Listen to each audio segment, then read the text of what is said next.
afternoon, everyone, and welcome to another episode of HR Cafe. Naku, napaka-exciting po ng ating topic today dahil ito ay may kinalaman sa gamification. Ayan, pero bago po tayo mag-start, please feel free to share our session for today. Huwag kalimutan i-comment kung nasaan po kayo and tag your friends and colleagues para naman ma-share natin ang ating learning for today. Mentor Tina, kumusta ka po ngayong hapon na to?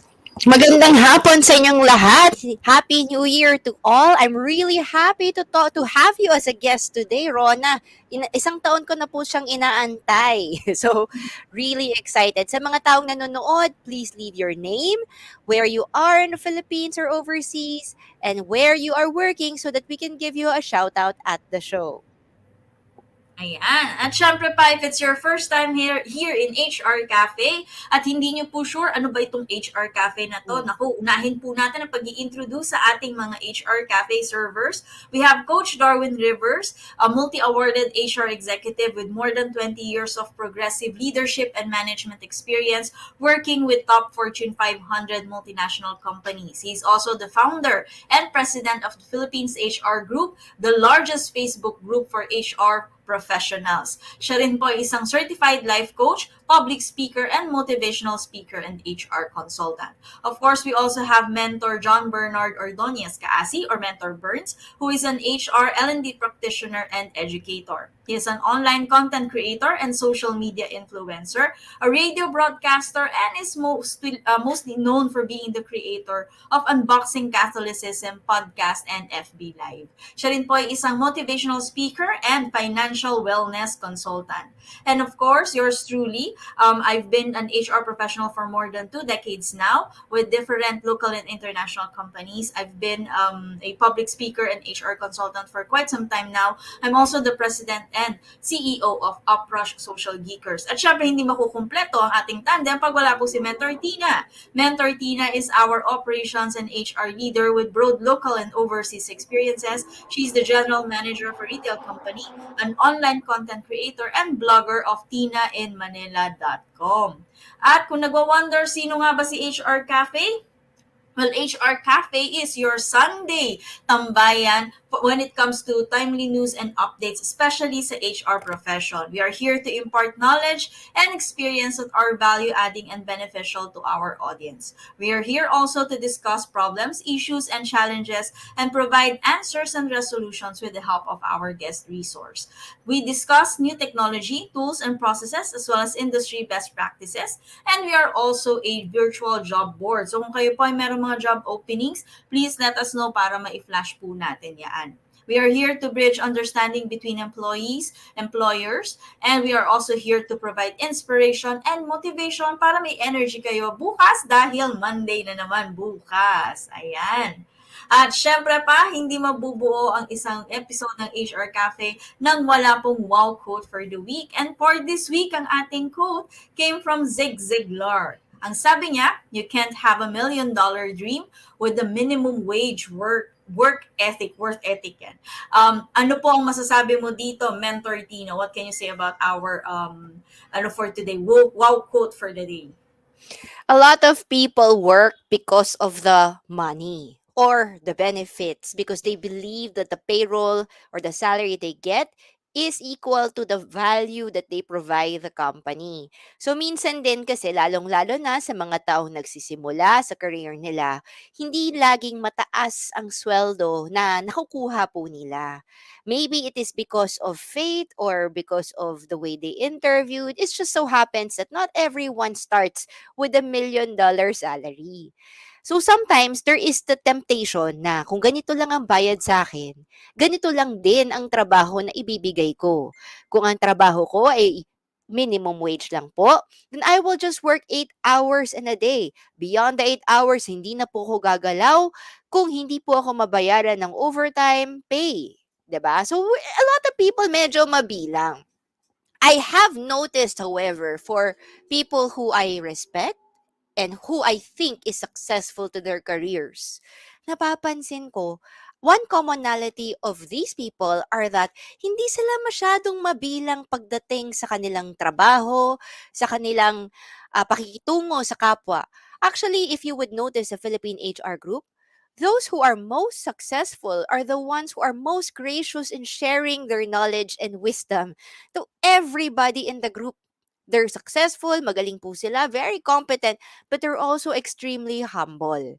I strongly believe that successful people can be determined from the beginning pa lang.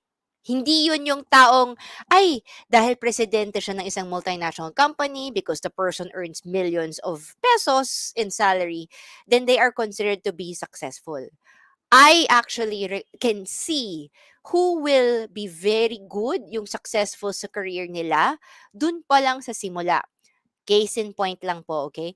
Our dear darling Darwin Rivers, who is not here, I find him to be very gracious with his time, with his effort, and with parang in talagang uplifting the HR field. And those who are in the know na managing the Philippine HR group is really a non-profit endeavor. And yet, nakikita mo yung zeal, yung effort na ginagawa po ng mga moderators and admin, sobra-sobra po. And it is not surprising to see that these same people are really doing very well in their careers. And even if they are not valued or are paid well, hindi yun sila nababakante pagka nawalan ng trabaho sa una, mabilis sila makahanap ng panibagong trabaho with a better set of benefits because they don't have a minimum wage ethic. In fact, the ethic that they have is all about magis, which is to do more, to do better wherever you go. And I think that if our viewers share the same mindset, yung always doing more wherever you go, even sa school, even sa first jobs mo, even to the rest of the jobs in your career, I think you're already in a leg up than everybody else. 'Di ba? Kasi a lot of people, they just punch in and they punch out and that's it. But the people who really get ahead are those who get it. And these are the people who always do more because they think that it is part of their value system. It's not just how they are paid right here and right now. And they will eventually get what they deserve in the end. Yan. Rona, what do you think naman po? Alam mo, Mentor Tina, agree na agree ako sa sinabi mo, no? Lalo na yung sa first part no sinabi mo kanina. Kasi a lot of times, we see this in Philippines HR. Whenever someone posts na, ito, pagod na ako, etc., etc. And then there would be commenters na sasabihin na, ano lang, kung ito lang ang binayad sa'yo, ito lang ang gawin mo. And Mm. it's a thought or it's a mindset na medyo nagiging prevalent na, especially for those who are new in the business or new to the corporate world, kakastart pa lang nila. Ang problema is, this kind of mindset is actually very dangerous. Kasi if Mm. you are the type of person na ito lang ang binayad nyo, ito lang ang gagawin ko, hindi ako tatanggap ng iba pang work or hindi ako mag-exert ng extra effort, hindi ka ngayon mapapansin. Yun yung nagiging danger doon. So if you are a person who would want to get more out of life, out of your profession, if you would like to advance, hindi ka makakapag-advance kasi you're only doing the basic, the minimum, the bare minimum, kumbaga. Wala kang ibang ine-exert na effort. And when you don't exert effort, your boss will not see you and your boss will also not delegate to you because they see you as someone who's not willing, Mm. even though you might be able to do the task. Hindi ka ngayon bibigyan. At pag hindi ka binigyan ng additional na task, paano ka mapopromote?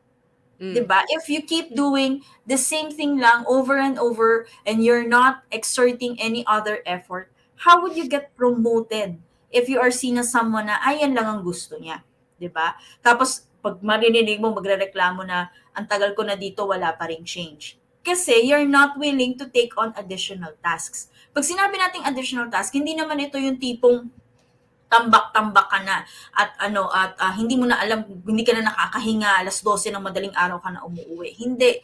Ang sinasabi natin dito, be willing to accept tasks, but at the same time, know also how to manage your priorities and how to manage your boss.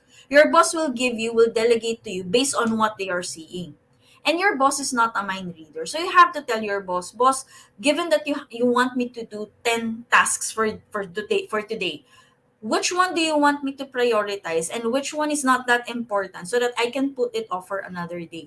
You have to be able to speak up. And manage your boss, tell your boss what's working for you and what's not working for you. Because oftentimes your boss will also have no idea of what's happening on your end. Kailangan din niyang malaman. And when you are speaking to your boss and speaking up about your challenges, the kind of help that you need, mas mag-guide ka niya, mas madedevelop ka niya, at mas magkakaroon siya ng trust sa'yo, and mas mamumove siya to give you the promotion that you are looking for. So yun yung sinasabi natin, na you can't have $1 million dream if ang work ethic mo is eto lang ang binabayad nyo, so ito lang ang gagawin ko. That's very, very important, especially for HR professionals. Lagi natin sinasabi na, yung last week naalala ko, nabanggit ito ni Sir June na HR, walang pera dyan, kung maliit lang ang kinikita niyan.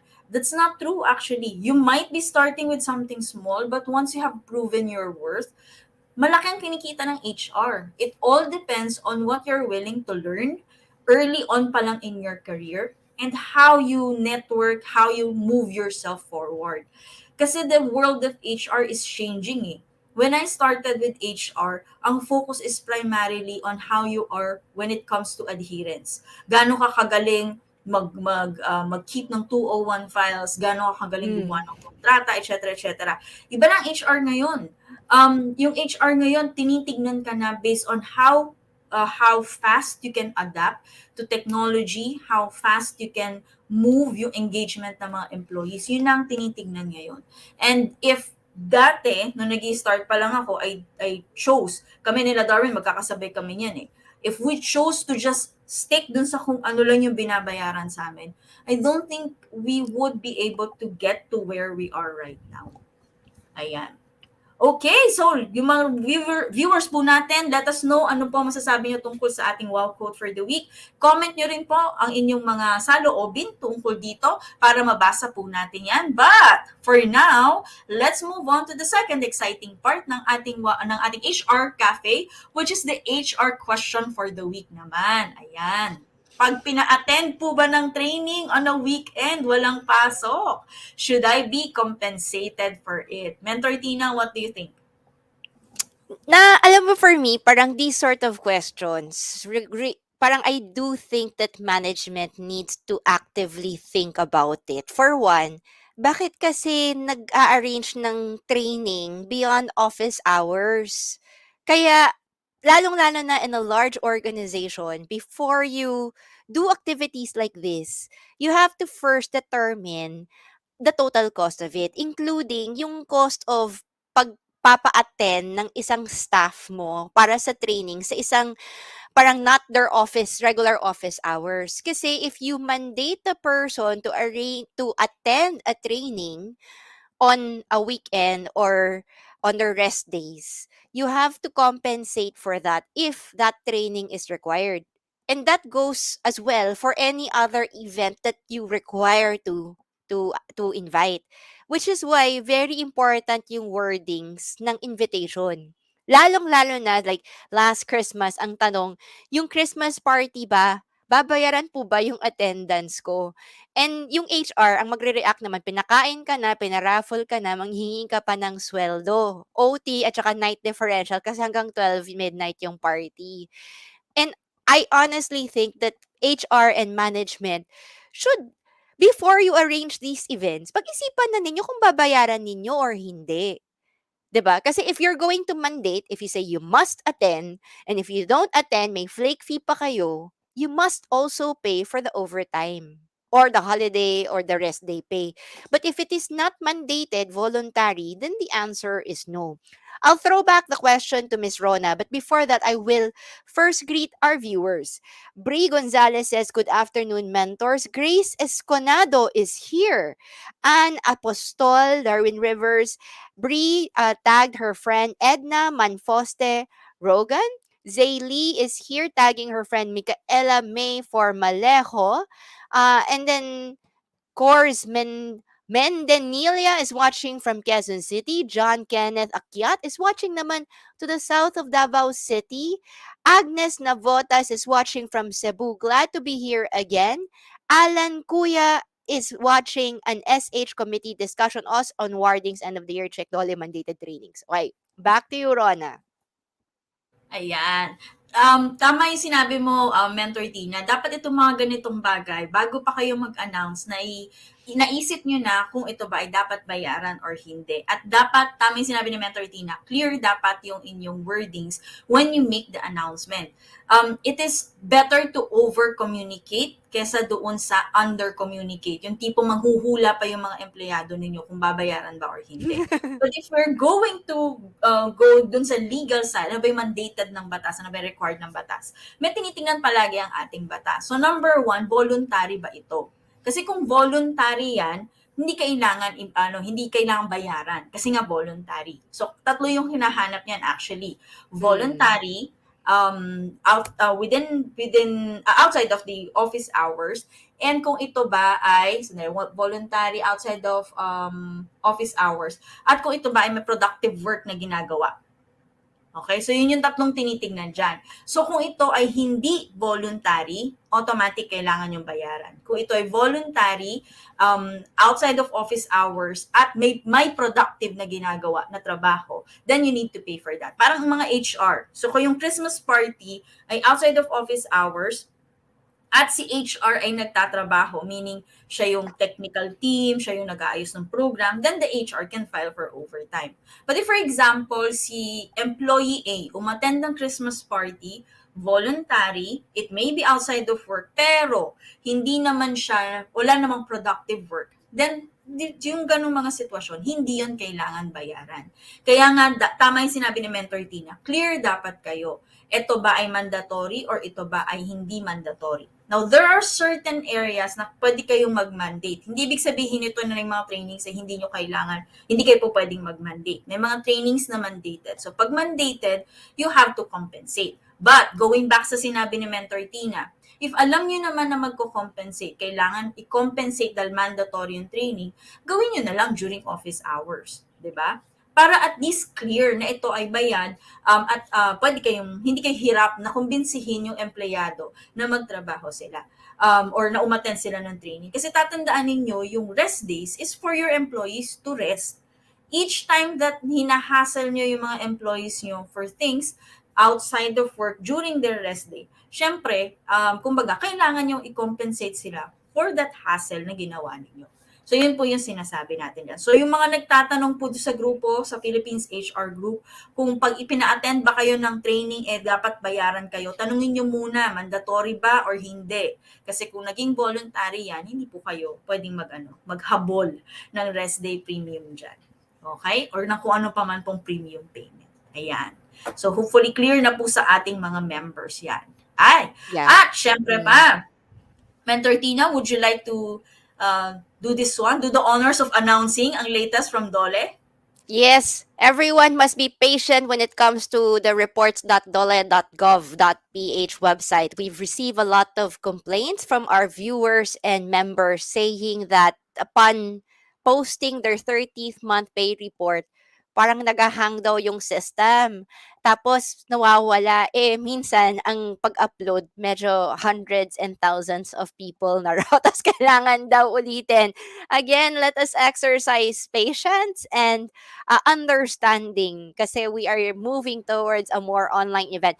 Just a reminder, today is the last day for the report of the 13th month pay. Sa mga taong hindi pa nagre-report, please understand, dapat binayaran na po ninyo nung December 24. You've been given a lot of time to do so. So please, sana let us not wait for the last minute.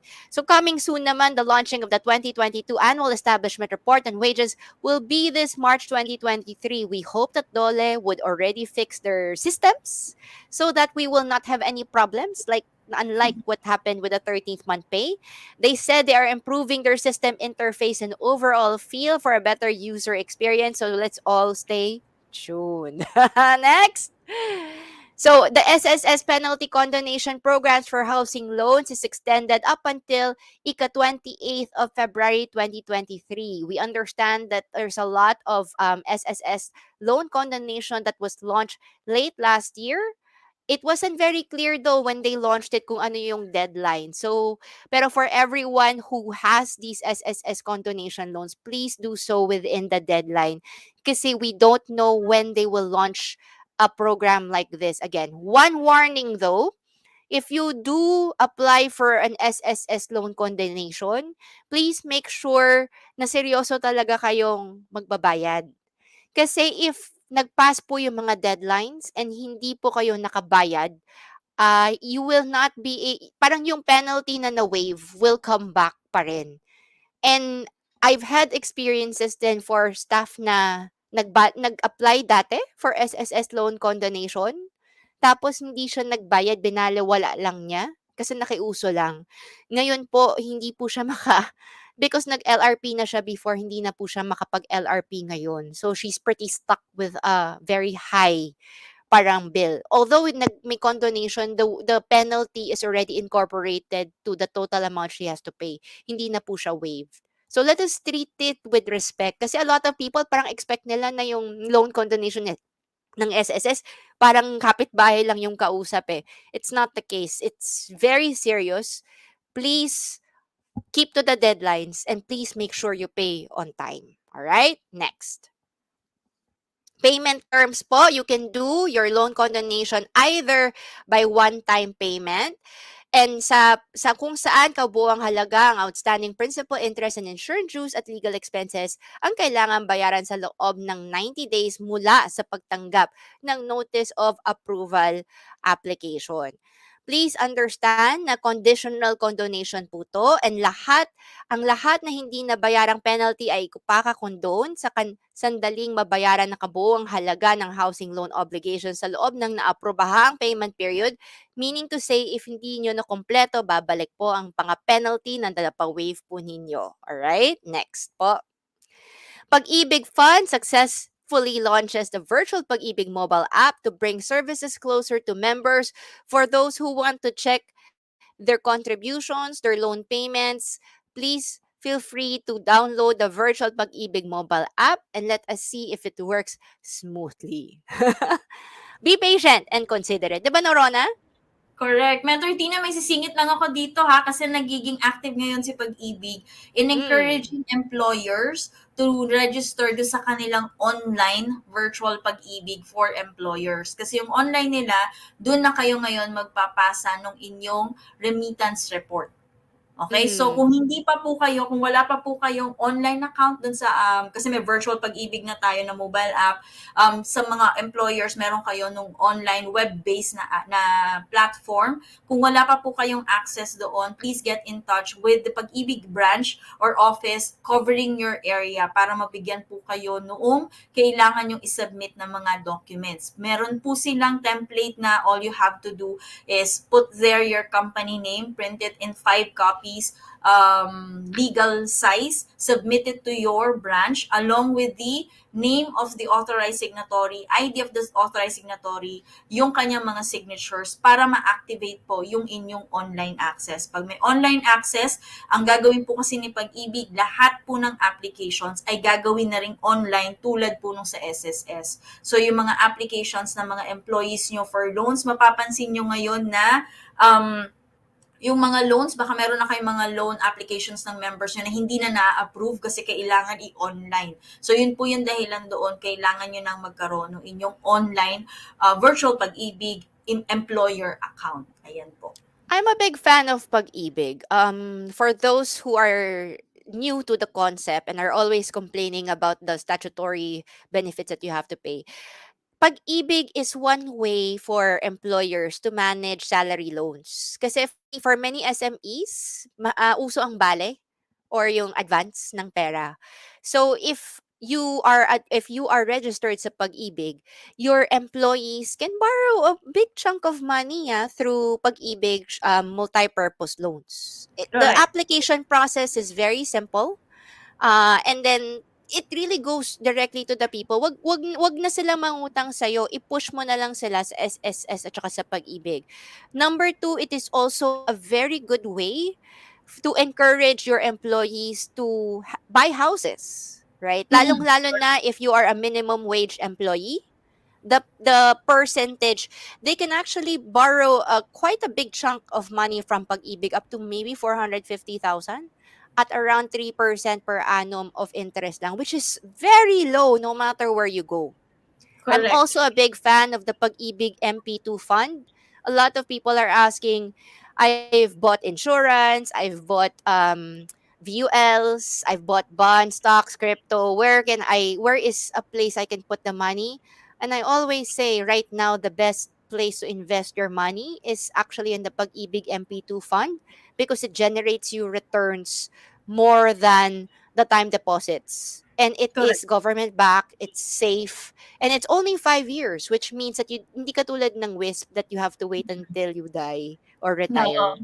With Pag-ibig MP2, you can renew every 5 years, which is a Correct. very reasonable timeline for everyone. It's well managed. Very well managed ang Pag-ibig po natin. So let's give Pag-ibig a chance. It's not just a government agency that is corrupt. It's not. It's very well run. And we can see how good it is. So I'm really looking forward to the virtual Pag-ibig mobile app. Okay, Yes, next. nakaka-excite actually si Pag-ibig right now. Correct ka diyan. Mm. Automatic renewal of accreditation of consulta package providers for the calendar year of 2023. This is to inform all consulta package providers whose accreditation shall expire on December 31, 2022, that PhilHealth will allow the automatic renewal of accreditation provided that these providers shall submit a letter of intent on or before January 31. Simple na yung gagawin ha, wag masyadong komplikado. This is to ensure the continuity of members' access to the consulta package, while the concerned KPP are in the process of filing for auto-renewal of accreditation. Okay, so hindi na katulad ng dati where you have to submit so many documentation, letter of intent lang pwede na. Next po. Benepisyo mo, alamin natin, Zay benefits for mobility, orthosis, rehabilitation, prosthetics help is available as well for PhilHealth. These are the amounts between 50,000 to 135,000. So even with the scandal, it's still better. No, it is mandated to enroll all our employees to PhilHealth. Because pag nagkasakit yan at na-hospital yan, 1,000%, hahanapin nila sa'yo ang PhilHealth contributions. Okay? Next po. Ayan, okay. At syempre pa, hindi mabubuo ang isang episode ng ating HR Cafe without our lovely sponsors. At isa na po dyan, nangunguna palagi ang El Puerto Marina Beach Resort and Vacation Club. Lalo na ngayon na hindi pa masyadong heavy ang ating mga load. Kung gusto nyo pang humabol sa bakasyon, El Puerto Marina is a good option for you. They do have mga facilities within Pangasinan. Meron din sa Boracay and Palawan. So pag gusto nyo pong magpahinga, punta po kayo sa El Puerto Marina. Let them know that you are a member of Philippines HR Group para ma-enjoy nyo po ang 10% discount. Ayan. At syempre po, hindi rin mawawala si eShield. eShield is a wearable solution for employee health management. So they are actually offering exclusive discounts for Philippines HR Group and HR Cafe viewers and members. You get 15% discount when you avail of eShield for your company. All you have to do is register at the Shield website, www.shield.me/ph.hr. eShield is a partner of the Philippines HR Group and the HR Cafe to promote a healthy lifestyle to your company's employees. Kaya sa mag-Fitbit pa kayo, mag-register na lang po kay Shield. Ayan, at para matulungan nyo ma-monitor ninyo ang health and lifestyle ng inyong mga empleyado. Ayan po. At kung kayo po ay merong mga gustong i-announce, kung kayo po ay interesado na mag-sponsor ng isang episode namin or would like to be a speaker, please reach out to us by going to our Facebook page ng HR Cafe or ng Philippines HR Group, or you can also email darwinrivers@yahoo.com para kayo po ay makapag-sponsor ng ating episode or para kayo po ay maging speaker for one of our episodes dito po sa HR Cafe. Mentor Tina? All Ay, right, let me introduce. mali yung Let me nakalagay na ano, introduce. poster. Back. Let me introduce our speaker for this show. Our dear Rhona Florentino has been an HR practitioner for over 2 decades. She is currently the president and CEO of Uprush Social Geekers, which is an HR solutions and service provider located in the heart of Makati. She has held such positions as Associate Director for HR at CSS Corp ICT Services and HR and Administrative Director for Gameloft Philippines. Oh, so that's why gamification yung ating topic ngayon. Where she has peer spearheaded programs such as the gamification framework in an effort to increase mindfulness about one's career path and development and Digital 201. As a learning and development practitioner, her first foray in the world of training was during her stint as an HR assistant at Hyundai Makati, where she developed and facilitated the sales trainee program for new hires. The aim of the said program was to develop the selling skills of newly hired sales agent. She is a graduate of BS Psychology from the Pamantasan ng Lungsod ng Maynila. She has also been improving the standards of HR in the country through such programs such as the Uprush HR Bootcamp. And then she has also launched several training topics as part of Uprush public training offerings, such as Mastery of Philippine Compensation and Benefits, Basics of Payroll Processing, Understanding Mandatory Benefits in the Philippines, Labor Relations and Labor Cases, HR Auditing, and Basic and Advanced MS Excel. She is named as one of the top 100 Filipinos to follow in LinkedIn for inspiration and learning for 2020 and 2021, and is one of the 101 most fabulous global HR tech leaders by the World HRD Congress. She is also one of the top 100 most influential Filipino women on LinkedIn for 2021 and 2022, and she is currently working on becoming a full stack web developer. Let us welcome Rhona Florentino to talk about our gamification in HR. Everyone who wants to ask questions to Rhona, please leave your comments on the comment box and we will get back to all your at the Q&A after her presentation. Good luck, Rhona! Thanks, Tina. Okay, so let me just share ang aking mahiwagang slides. Okay, so we actually had a gamification topic last year, and this is more of a diving deeper dun sa topic ng gamification. That's what we are going to do right now. So before we start with our session for today, session talaga, let's first understand what gamification is all about. A lot of people, whenever we say gamification, karamihan ng usual na iniisip nila is that, gamification, madali lang yan. Maglalagay ka lang ng games sa training o kung ano pa man, gamification na yon. That is not actually a case. Having games in a particular training, yung kunwari magpapass the message kayo o kung ano pa man, is very different from gamification. Gamification does not necessarily mean that you need to have games dun sa mga ginagawa mo. Kaya nga iba pag sinasabi kong we can gamify HR, ang lagi nila iniisip, paano mo lalagyan ng laro yung compensation and benefits? Paano mo lalagyan ng laro yung recruitment? At bakit ka maglalagay ng laro? It's not putting games into those areas. It's actually making use of gaming principles to better deliver kung ano man yung kailangan na ma-deliver within the particular area.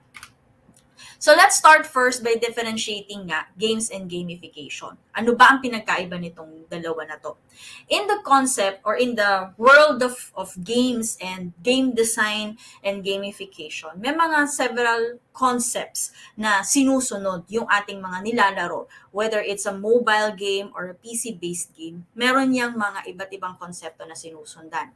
One of the basic concepts is the concept of parts versus whole and play versus game. Ano nga ba ang pinagkaiba ng play at ng game? Di ba basta naglalaro ka, it can be called a play, it can also be called a game. Pag naghahabulan tayo, it's a game.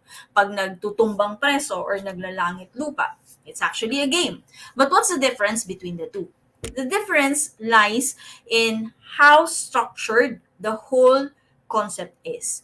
Play is usually free to try. Okay? Play is usually safe na magkaroon ng errors, magkamali ka, walang problema. Usually, there are no specific rules of engagement established na lahat kailangan sumunod. Usually, kayo-kayo lang ng mga kalaro mo ang nag-establish ng kung ano ba yung rules of engagement. Kaya nga, di ba, yung ating, let's say, Piko, yung ating Langit Lupa, Monkey Annabelle, and even yung Patintero, may iba-ibang mga ways ng pagdidil doon. Hindi siya lahat kahit saan parte ka ng Pilipinas, pag nagpapatintero kayo, ganito lang ang gameplay niyan. Hindi. Nag-iiba siya. Para yung adobo, di ba? May adobo na walang itlog, may adobo na may pinya. Para siyang ganon. So si Play, pwedeng magkaroon siya ng iba't ibang rules of engagement. There's no need, hindi siya nagne-necessitate ng equipment or ng pera para makapaglaro ka. simpleng maghabulan kayo, that is already a play. Games, on the other hand, can be costly.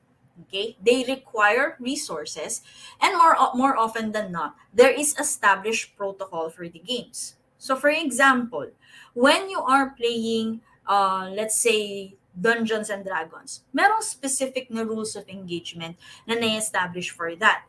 Or if, for example, you're playing ML, diba? Meron siyang specific, yung Mobile Legends, meron siyang specific na gameplay na sinusundan. Hindi ka po pwedeng mag-insert ng sarili mong rules of engagement, or even let's say pa naglalaro ka ng Dota, may iba't ibang mga gameplay. Hindi mo po pwedeng sabihin sa kalaro mo na, sige, 5 versus 5, etong rules of engagement. Hindi. Meron na siyang naka-establish, and you have to adhere dun sa mga rules, structures, and definitions ng success na meron doon sa game na yon. So, yun ang pinagkaiba ni play at ni game. In the world of games and gamification, there's also a concept of parts versus whole. Kaya nga mapapansin nyo dito sa ating graph dito, nahahati siya into quadrants. Meron kasi tayong, kumbaga, x-axis and y-axis for this. When a game is being created, and even gamification in general, when you create a framework for that, you have to consider all of these 4 aspects. Paano nangyayari yun? Usually kasi, a game, the concept itself can either be a part, ibig sabihin, isang parte lang yung meron talaga tayong kailangan ayusin, okay? Or it could be a whole, isang buo, okay? In concepts like this, or when you're creating a gameplay, okay, kailangan mong maintindihan whether you want to gamify or you want to have game principles within just a part or a whole. You also have to identify whether you want to have a play where there is no rules or set resources or rules or structures that you have to follow, or if you want to have a game.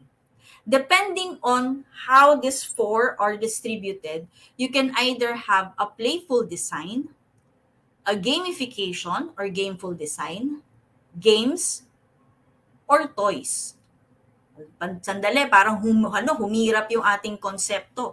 Gamification lang naman ang gusto kong mangyari. Gusto ko lang maintindihan kung saan ko siya gagamitin at kung paano ko siya i-apply. Kalma, bago natin siya may apply, kailangan maintindihan muna natin ang basics. Now, anong ibig sabihin nitong 4 na quadrant na to? Actually, itong 4 na quadrant na to, ay usually nakikita nyo to, hindi nyo lang napapansin. So, for example, pag kayo ay naglalaro, nung bata kayo, di ba? Bigyan lang kayo ng hanger ng nanay ninyo, yung hanger, paglalaroan nyo siya buong araw. That is actually the whole concept itself. It's the whole concept. There are no rules of engagement. There's no particular structure. Yung bolang binigay sa'yo, bahala ka kung anong gusto mong gawin. The whole game revolves around it. Therefore, it's the whole.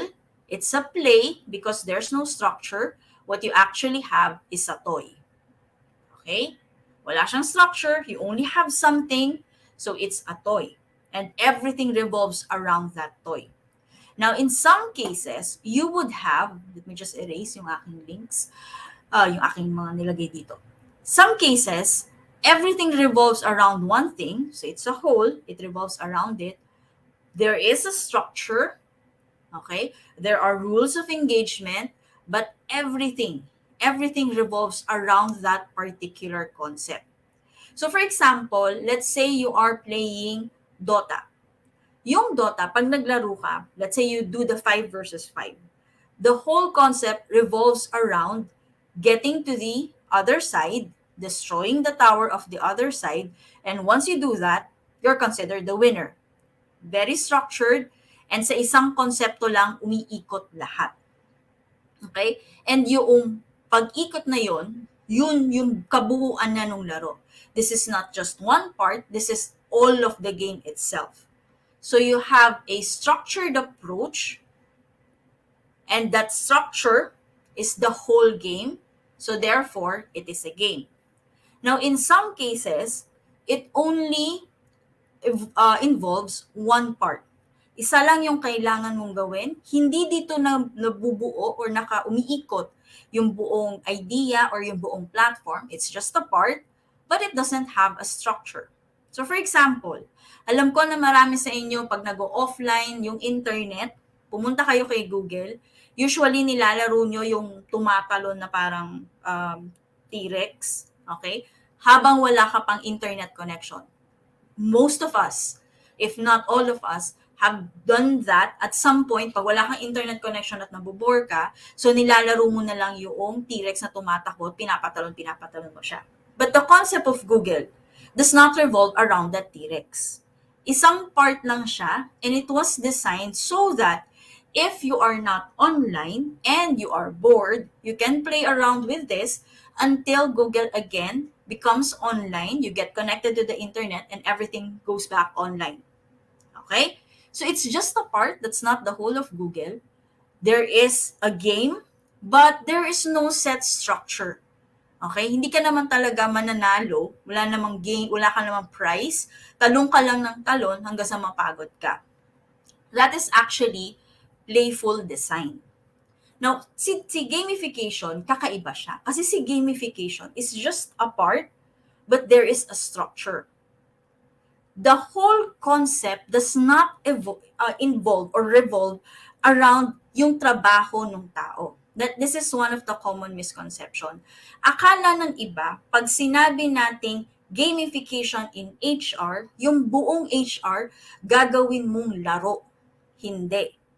I-apply mo lang yung principles ng games to make all of the processes in HR interesting. You have principles applied, principles meaning there's a structure, but it is applied in parts and does not involve the whole of the process. Hindi ka magkakaroon ng, sige, bago ka mag-onboard, magkakaroon muna tayo ng dance contest. Okay? Or kung sinong manalo sa dance contest, yun ang i-hire natin. Hindi. Okay? It's just a part and it's not something that iniikutan ng buong proseso mo. That is gameful design. Okay? Or yung tinatawag natin na gamification. Now, ito medyo challenging na mag-grasp yung buong concept na to unless na lang you are a gamer at naiintindihan mo kung ano yung difference ng merong kang nilalaro doon sa merong konsepto ng paglalaro na in-apply doon sa proseso. Okay? Pero hopefully, maya-maya ay mas maintindihan nyo siya. Now, si gaming, usually, when you play games, ang objective niyan is your character or kung ano man yung persona mo achieves a particular skill or a certain objective.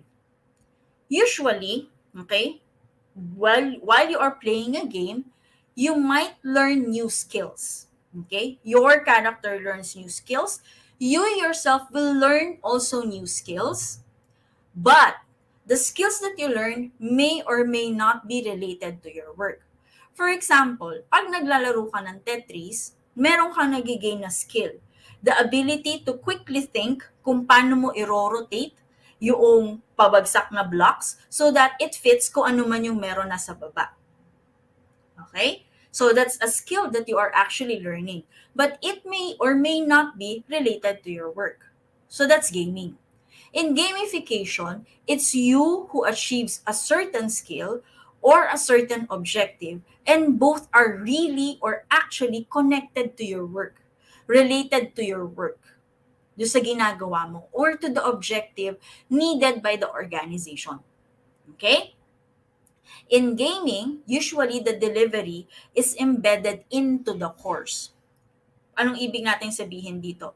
Let's say you attend a training, and usually this happens a lot. You attend a training, you have icebreakers, di ba? You have icebreakers, you have quizzes, you have games, para hindi boring yung training. So you would be given contest, pabilisan, kung sinong lalo pag mga team building session, di ba? Pinakaunang makarating sa dulo, unang makapagbigay ng tamang message dun sa pass the message, may premyo siya. That is actually gaming. That is not gamification. Okay? You embed it into the course to make the course more interesting, more fun, para din may synergy.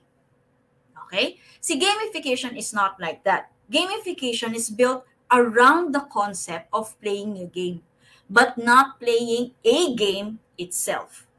Hindi ka naglalaro. Yung konsepto lang ng paglalaro ang ginagamit mo. It usually appeals to the competitive side of the employees. Okay? Ano-ano ba yung mga pinaka-popular na mga gamification platforms or gamification concepts na meron right now? According to studies, ang pinakamagandang example ng gamification is actually Duolingo. So kung nakapag-download na kayo ng Duolingo, remember, Duolingo is all about learning new languages.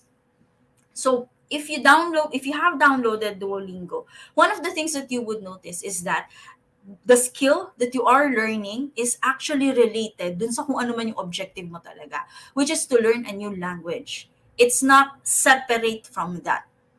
Okay? And at the same time, you would also notice that Duolingo is not actually a game. It's a learning platform. The more you learn, the higher, kung meron man leaderboard, the higher you are. And the more functionalities you are able to take advantage of. Hindi siya talaga laro, but it makes use of gaming principles. Another example is musician, which allows you to learn naman iba't ibang musical instruments. The same is true with Nike Plus Run. This is actually an app that allows you to challenge yourself and to become more active. It's not really a game, but it has gaming principles that allows you to achieve a particular objective. So yun yung isa sa difference niyan. Now people would say, parang Kahoot. Actually, Kahoot is not gamification. Okay? Kahoot is a game-based learning. Okay? Meron siyang parts that mimics gamification, but it is not actually gamification. Hindi niya gini-gamify or hindi niya ina-apply yung gaming concepts for you to learn something. It appeals to the competitive side, but it is there to make the whole exercise, kumbaga, exciting. Not necessarily to get you to learn something new. Okay? Now, gamification in the Philippines is a bit new. Medyo bata pa siya. But it is actually already happening. May mga apps kayo in your mobile phone na pag, let's say, bumili kayo ng bumili. For example, pag na-reach nyo yung certain level, meron kayong badge. A good example of it here in the Philippines is Waze. Okay? Although hindi siya masyadong apparent doon sa app. But Waze actually makes use of gamification principles or gaming principles.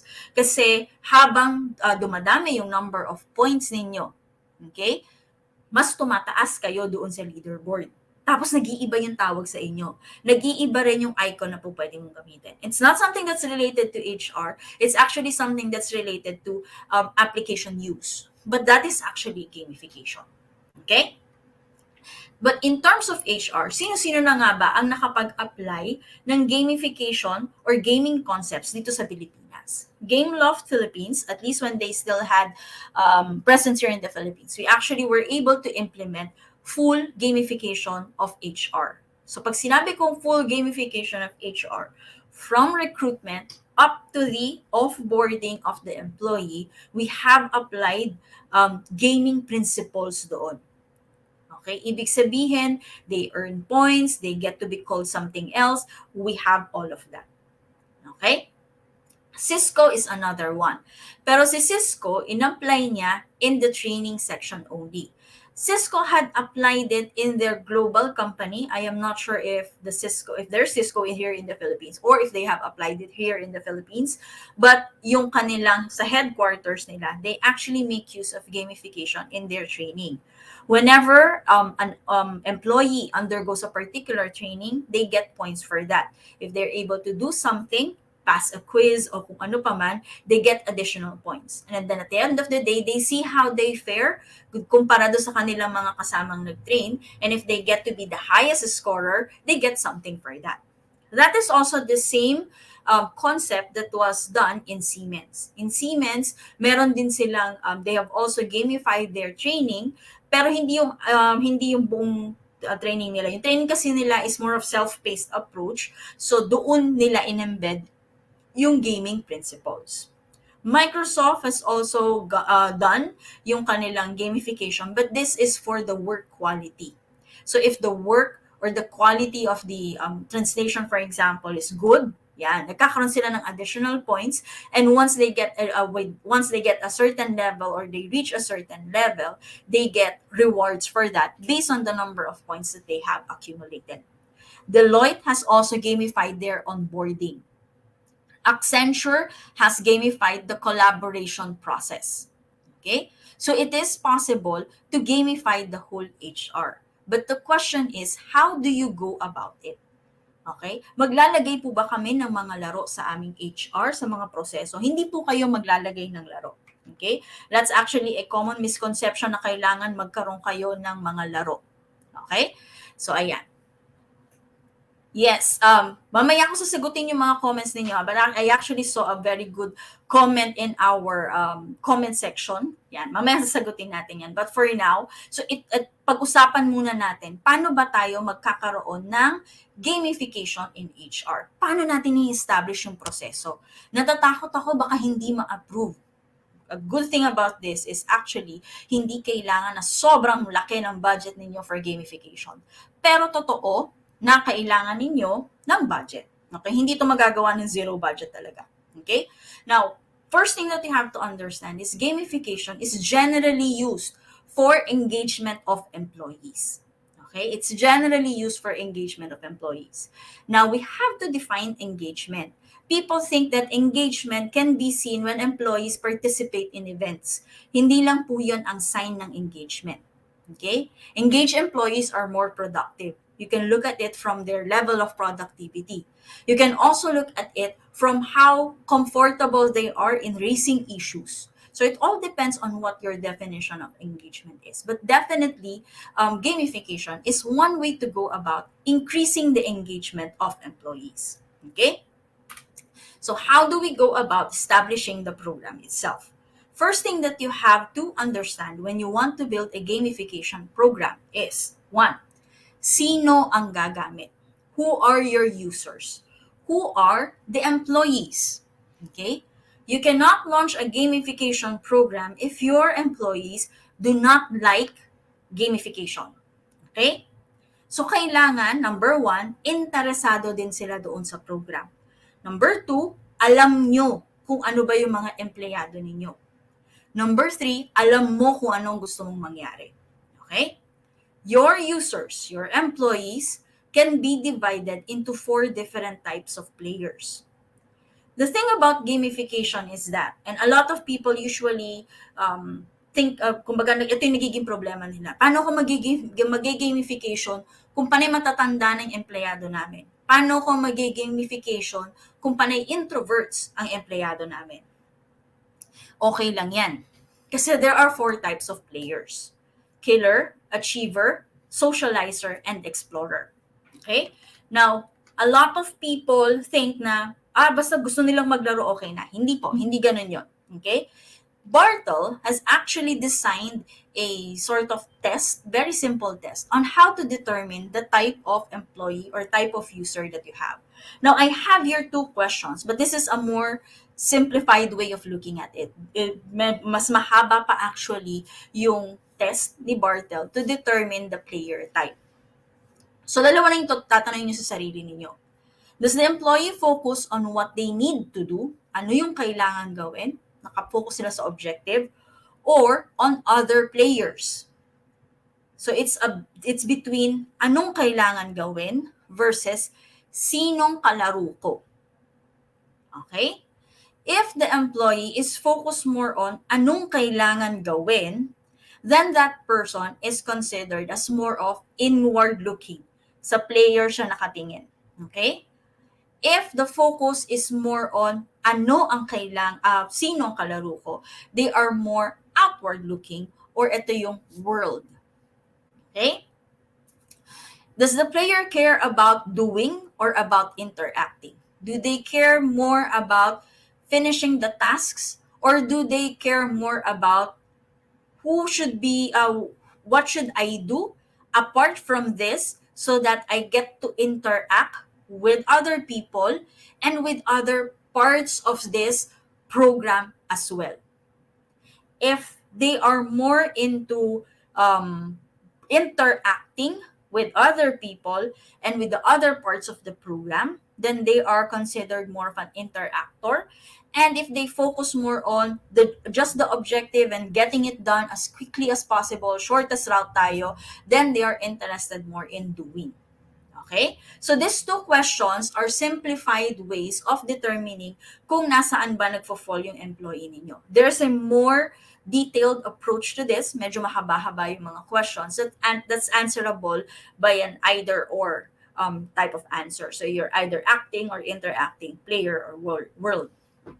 Now, based on these two questions, users can be four types. First type is yung ating achievers. Okay? Ang ating achievers make for about 10% of players. So in your company, in your organization, most likely about 10% of the population belong to the achievers group. Achievers are all about points and status. Okay? They want to be able to brag about what they have achieved. So when it comes to these types of players, pag may bragging rights, pag kaya nila ipagmalaki, okay, na sila ay nasa ganitong level na, they can be, they would like to be part of this game. They would become more engaged. So yung mga badges, yung po pwede nilang ilagay sa profile nila, or trophies, or plaques, it works best for them. They like to collect it and put it on display. Which means this type of players or this type of employees, dapat meron kayong way para ma-feature nila kung ano ba sila.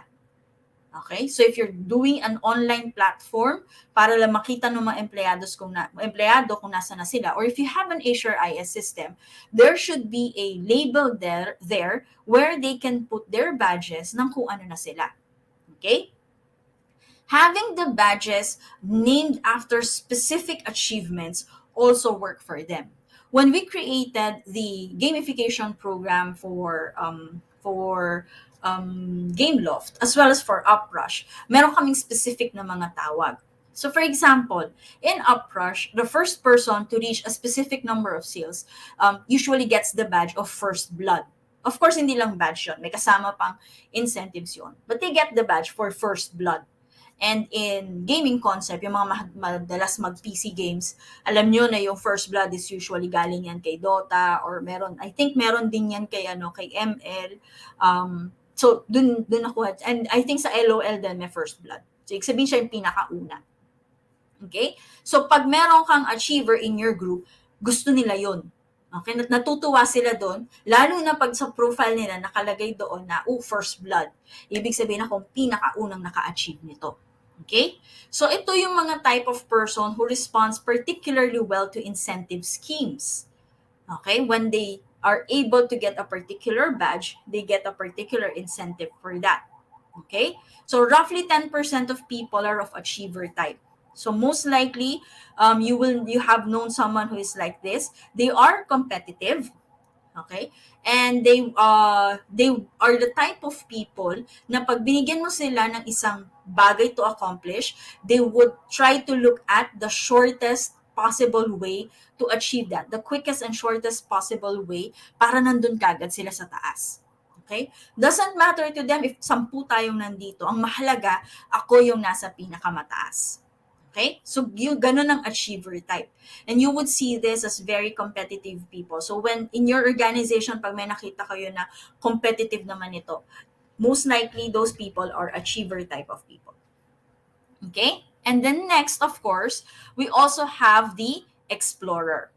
So si explorer naman, they also make up about 10% of your population. They are the type of employees who want to see new things and discover new secrets. Ito yung mga tipo ng tao na mahilig sa side quest. Okay? They don't care about the points or the prizes. What they care more about is discovery. Okay? So, itong mga taong ito, when you create your gamification program, these are the types of people na let's say, merong specific na storyline kayong gustong mangyari. But may mga secrets that if, for example, nagawa mo to, meron palang additional points. Or pag na-achieve mo to, may multiplier effect pala yun. No, so hindi ito alam ng public, sila'y nakaka-discover nun. And whenever they discover things like this, it makes them more engaged and it makes them more participative. And it makes them more want to discover other areas in the gameplay where they can earn more incentives.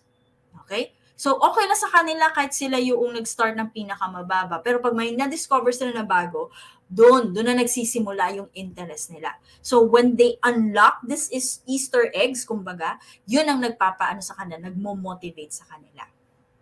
Okay? And then, of course, we also have what we call as the socializers. Most game players are socializers.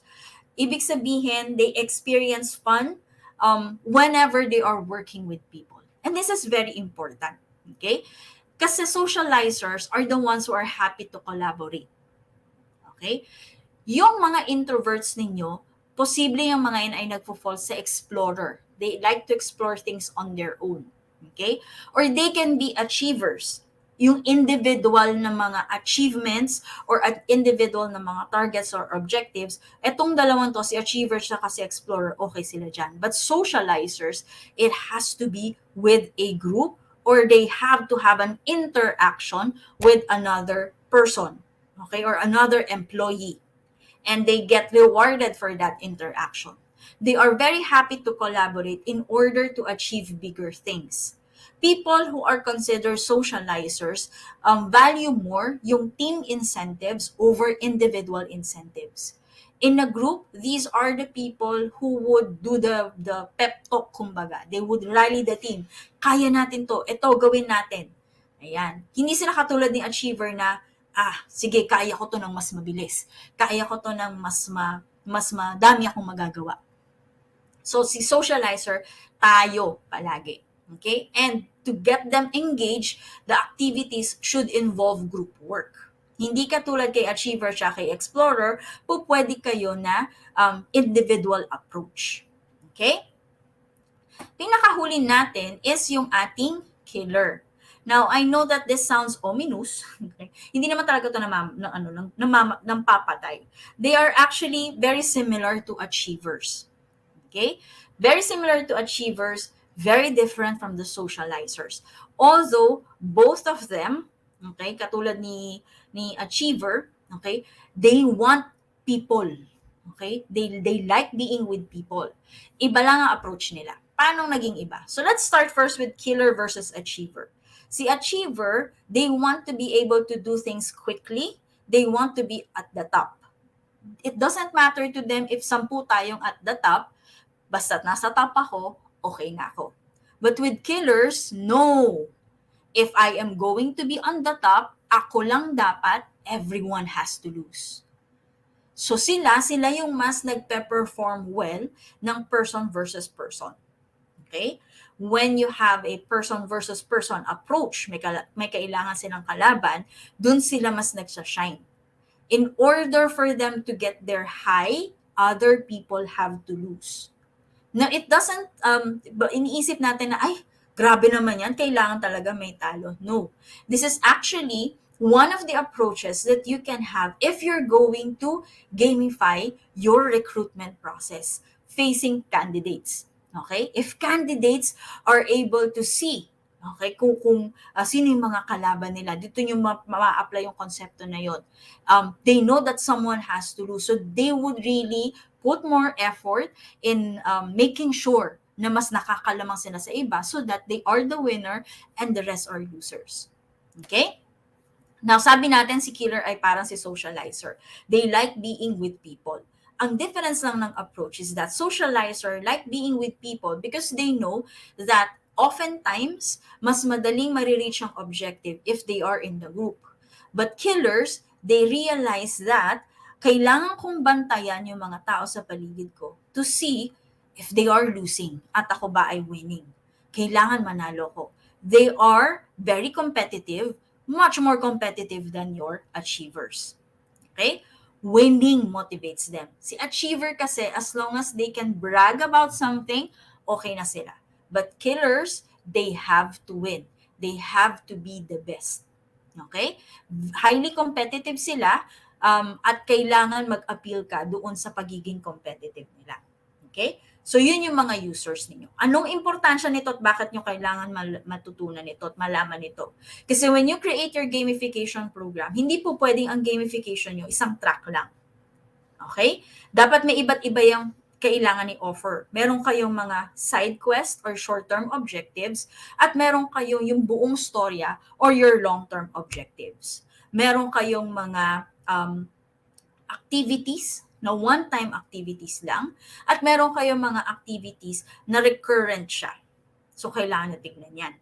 Okay? Kaya nga, pag gumagawa ng gamification program, hindi ito kagad-kagad nagagawa. When we created the gamification program for Game Loft, it actually took us about 3 to 6 months to come up with the framework. And that's just the first iteration. Second iteration, we had a lot of changes in the initial framework that we did.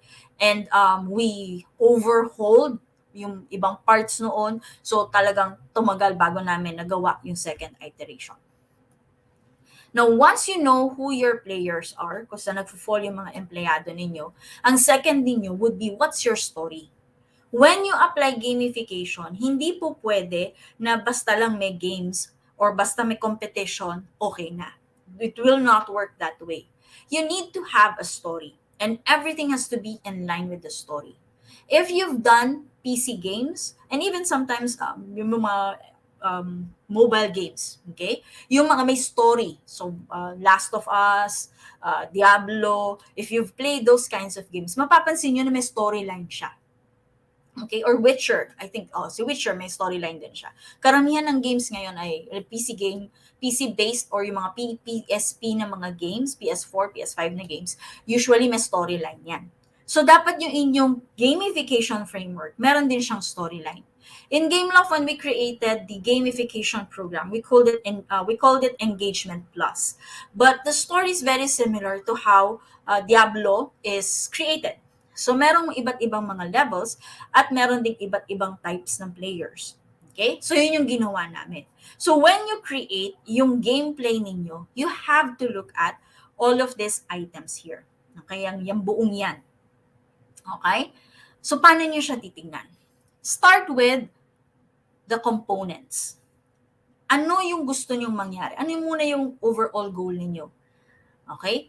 If, for example, ang gusto ninyo, let's say, nagkakaproblema kasi kami pagdating sa tardiness. Okay, di ba? Usually, pag, masyadong maraming late, attendance bonus tayo. Let's reward those na pumapasok ng maaga.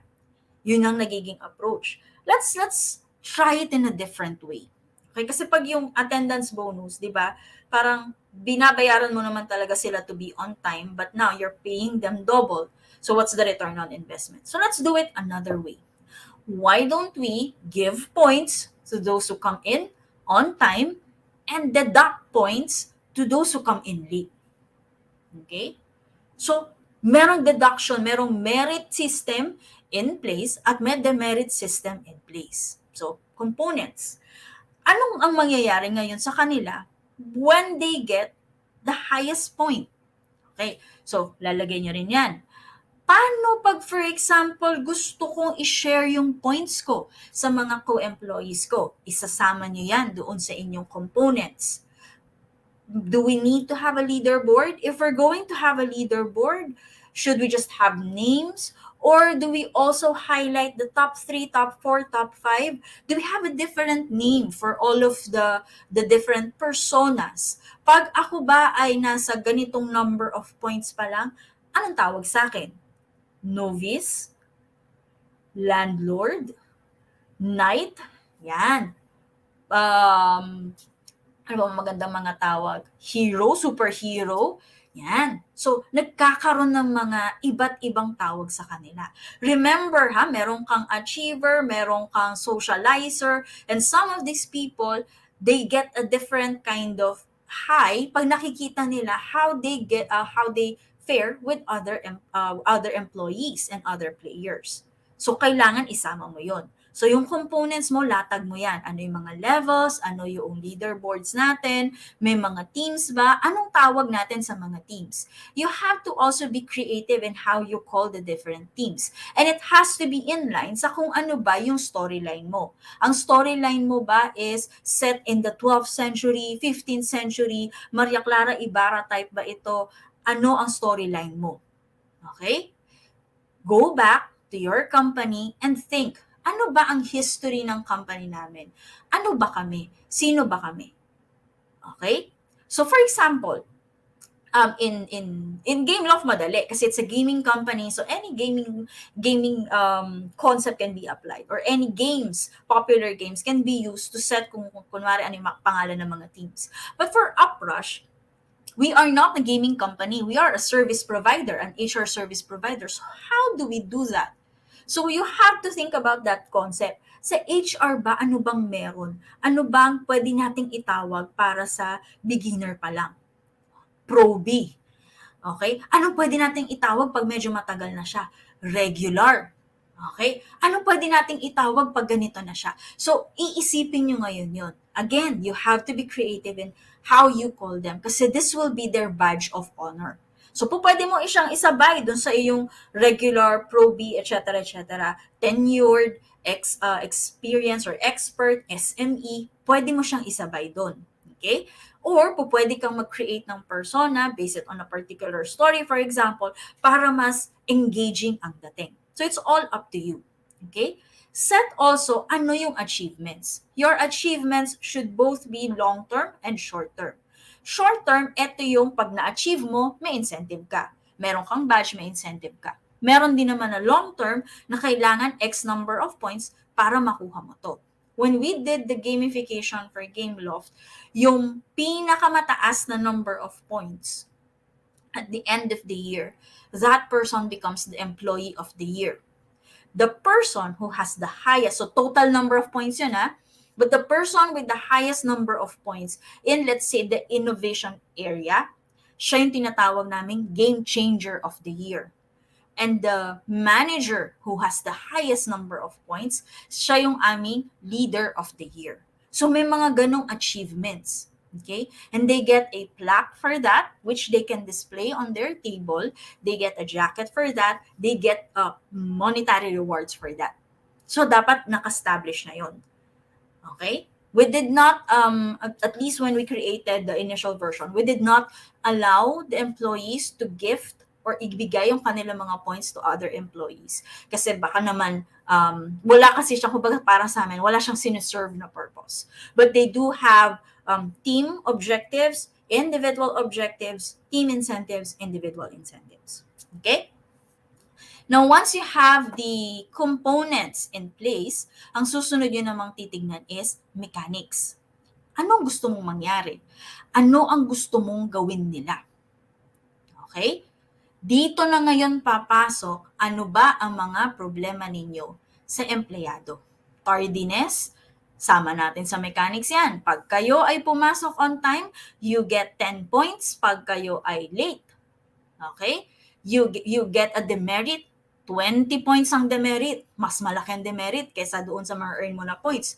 So you would exert effort now na makapasok on time kasi sayang yung points because, and this has to do with components, at the end of the year, there has to be something that you need to do about those points. So in our case, the points can actually be converted to cash, to leave credits, to merchandises. Gusto mo ng Gameloft na jacket, dapat meron kang 5,000 points. Gusto mo ng mug, dapat meron kang 250 points. Gusto mo ng extra leave credits na hindi nag-expire at pwede mong gamitin kahit kailan, then you need to have 1,000 points.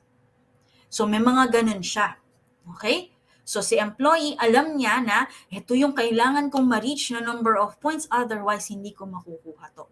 But of course, the merchandises or those items na po pwede na i-exchange for the points, it has to be something that is in line with whatever your employees prefer.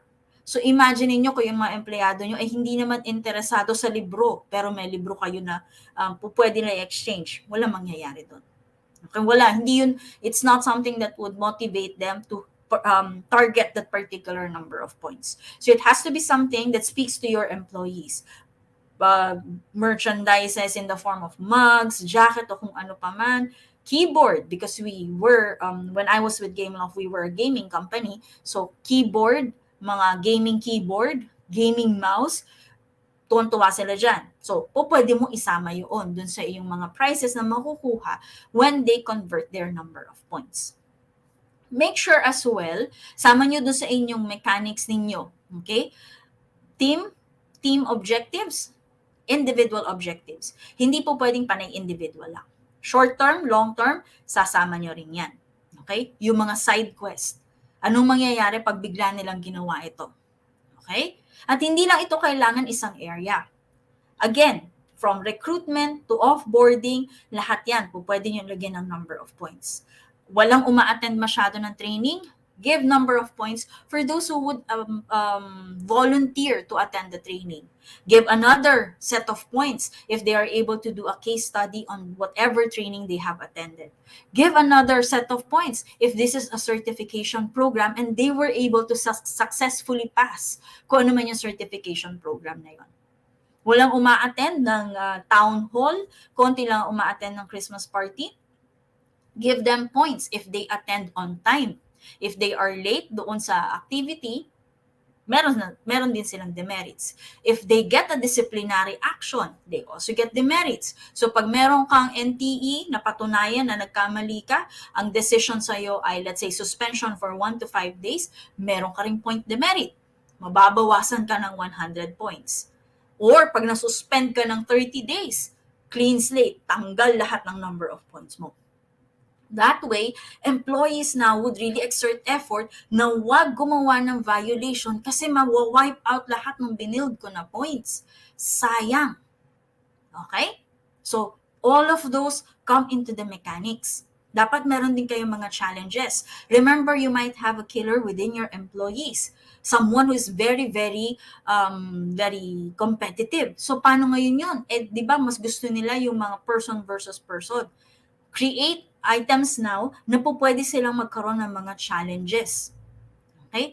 Do you want them to pitch new ideas? O sige, pitch new idea. If your idea is the one that's chosen and the rest will lose, which will now appeal to your killer, you get X number of points higher than what we usually give.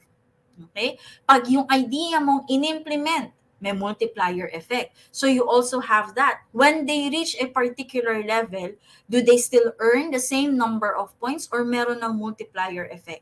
If they have the first blood na badge, does that serve a multiplier effect? If, for example, they have a particular badge, let's say, meron kayong badge na binibigay for those na mahilig sa mga group work. Okay? Pwede nyo siyang tawagin na socializer. Okay? So, pag meron siya ng badge na yon, may impact ba yon sa number of points? So, you also have to think about it. And then, of course, lastly, dynamics. Okay? Paano ang progression? From, let's say, from being a peasant to a landlord, to a knight, to kung ano pa man, paano sila magpro-progress? What are the things that they need to do in order to progress? What are the things that could happen pag nabawasan sila ng points? Bababa din ba sila? Babalik din ba sila doon sa dati nilang level? Pwede nyo i-incorporate yan. Okay? Ano yung mga constraints? Ano yung hindi kasama? Hanggang saan lang yung pwede nilang gawin? Okay? And then, of course, relationships. Sino po pwedeng magbigay ng points? Anong mangyayari pag, for example, merong nandaya ng points? Yan. Yung mga dynamics na yan, ima-map out nyo lahat yan. Kaya nga hindi mabilis nakakagawa ng gamification program. Kasi lahat kailangan nyo yan i-consider.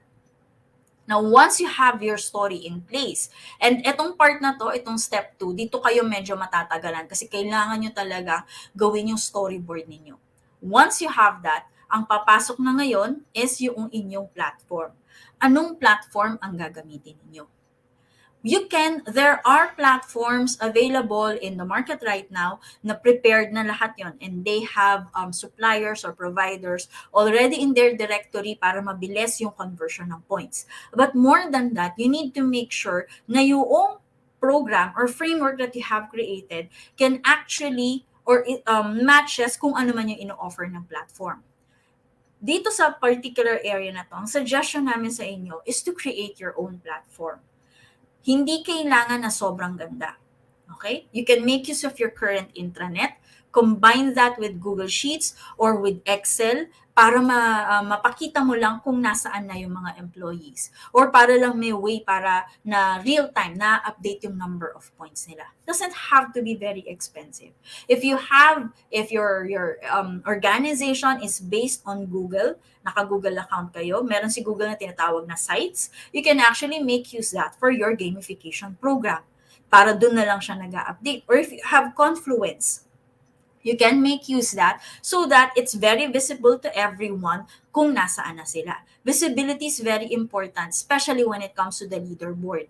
Kailangan alam ng mga employees kung nasaan na sila at ilan na yung number of points nila. Visible dapat sa kanila yon para alam nila how much effort they need to exert and what are the things that they need to do. Offer them options as well. Yung number of points per activity should be very clear right from the start. Okay? This is actually, I'm going to show you an example of a gamification framework that we have prepared when I was with Gameloft. So makikita ninyo dito na meron talaga siyang specific number of points. So ito yung value. Ayan. Nakikita niyo yan yung number of points. And these are the different categories. May mga categories kami kasi kung sino ang highest dun sa category na yon, meron silang specific na award and meron din silang specific na badge na makukuha whenever they reach a certain point. And that badge acts as a multiplier so that kung meron na silang 200 points, pag nakuha nila yung badge na yon, automatic yung points nila dumudoble ng dumudoble. May time limit yung mga badge na yon. So if they get a time-limited badge for, let's say, for this month, kung ano man yung ma-earn mo na points, doble ng doble pag meron ka ng particular badge na yon. So may mga ganun kaming konsepto nun. And we also have here the description of whatever it is that we need to happen. So ito, naka-base ito sa kung ano ba yung mga challenges ng company during that time. And this can change year on year, depende sa kung ano ba yung objectives ng company. So for example, we have here active membership in the different organizations. So if you have mga clubs, let's say meron kayong mountaineering club or events club, ayan. At voluntary yung membership doon. If you are a member and you are an active one, palagi kang present sa mga meetings, talagang nagpa-participate ka, then you get 5 points for that. Okay? Dapat yung active ka, ibig sabihin, in a month, ito yung number of attendances that you've had, at ito yung nagawa mo. So, merong mga definitions, itong mga description na to. When you attend the training, you get 20 points. When you attend the training, you're able to submit a case study, you get additional points for that. When you register early sa isang event, let's say on-site registration. So, first 15, meron silang additional 10 points.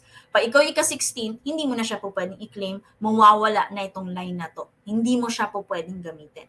Okay? And the thing about this platform is that the employees can apply, the managers can request. Si HR ang may complete control ng kung paano siya i-administer. Okay? Bakit si HR lang po yung may control? Kasi syempre, check and balance. Pag may mga managers kayo na favorable sa team niya, syempre, tatry niya na i-apply yung points na yon. So si HR ang taga-validate if indeed qualified sila for those number of points. So pag nag-facilitate ka din ng internal training, meron kang additional points at mapapansin nyo, mas mataas yung number of points niya kesa doon sa isang umattend lang ng training. When you are the person organizing the event, or part of the organizers, meron kang points. If you win any contest during company events, meron kang additional points. Or if, for example, sumali ka sa isang contest within the whole of Gameloft, kalaban mo taga Vietnam o kung saan pa man, meron ka ding additional number of points. And if, for example, you passed certain certification programs, ayan. So this is just a snapshot ng kung ano yung mga points na ino-offer namin, at least during that time. Mahaba ito, actually. And every month we check it, we add more if there's a need to add more, as long as it falls within the categories that we have identified early on. So yung mga points na yan, at the end of the year, if you have the highest number of points, you can either be the game changer of the year, highly engaged employee of the year, or you can be the leader of the year. Iba pa yung employee of the year. So the employee of the year, kahit sino po pwedeng manalo noon basta ikaw ang may pinaka mataas, overall na mataas na number of points. Pero pag ikaw ang pinakamataas lang, let's say when it comes to innovation and process improvement, game changer of the year ang makukuha mo. If you are the highest person or the highest pointer pagdating sa mga dun sa category ng engagement, then you are the highly engaged employee. And pagdating naman sa management, kung ikaw ang manager na may pinakamataas na number of points, then you are considered the leader of the year. Ayan. So, meron silang nakukuha pag sila yung nanalo dyan. Okay? Now, as interesting as gamification is at nakakatuwa siya, parang ang sarap niya i-apply, may mga risks din po ang gamification. Okay? So, number one, gamification can actually create a false sense of incentives. So you have to make sure that the incentives that you are providing is an actual incentive. Hindi yung tipong parang may incentive pero wala naman talaga. The badges, the leaderboards, this actually creates false sense of incentives if there is no actual incentive being given to the employee. What's the problem with these false incentives? Your false incentives can only carry you to a certain extent. Hindi yan po pwedeng forever. Yung mga empleyado ninyo, at some point, they would want to have something in return for the effort that they have exerted. And they would ask you questions, para saan? Bakit kailangan ko pa itong mga points na to? Wala naman nangyayari. Diba? So parang ano din yan, parang pag namili kayo sa SM, di ba, yung mga points, may na-earn kayo na points, anong gagawin ko dito sa points na to? So, dapat alam nyo kung paano nyo sasagutin yun. Dapat meron kayong mabibigay na kapalit doon sa points na yun. There is also a risk for exclusion of other learning methods. Coaching, mentoring, medyo mahirap itong i-gamify. Nung sa part namin, yung coaching and mentoring namin, we give a particular number of points for people who volunteer to become part of the mentoring program. And they get additional points if they are able to match with a particular mentee and they were able to create a project out of the mentoring program. But of course, medyo risky yun kasi what if, for the sake of the points, they will identify mentees kahit na hindi naman talaga match yung kung anong kaya nilang i-offer dun sa kung anong hinahanap ng mentee. So yun yung isang risk para doon. Okay? It can also ruin motivation if it relies heavily on cash reward. Kaya nga sabi ko, offer different types of rewards. You can have merchandises, you can have bragging rights, you can have cash incentives, you can have leave credits. I-make it varied kung ano yung kaya nyo ibigay. Kasi if lahat yan ay cash reward lang palagi, pag cash reward kayo ng cash reward, ang mangyayari dyan is your employees will always expect na meron silang makukuha na pera at the end of the day. And what if it's no longer sustainable for the company? So you have to be very clear right from the start ng kung paano ba yung mechanics, especially when it comes to the items that they can get pag in exchange for the points that they have already earned. Make sure as well na hindi masyadong mababa yung threshold ninyo for the points. Let's say, for example, at 250, pwede na silang mag-convert. Okay? Masyado pang mababa yun. So, ibig sabihin, kung magpapakonvert kayo at 250, dapat hindi pa ito malalaking items. Okay? Magdedepende rin yan sa kung paano nyo sinet up yung point system ninyo. Yung target number of points should be a bit high but not too high na tipong hindi na kayang ma-reach ng mga empleyado ninyo. So titingnan nyo din kung ilan yung total number of points at ano ba yung best case at worst case scenario ninyo.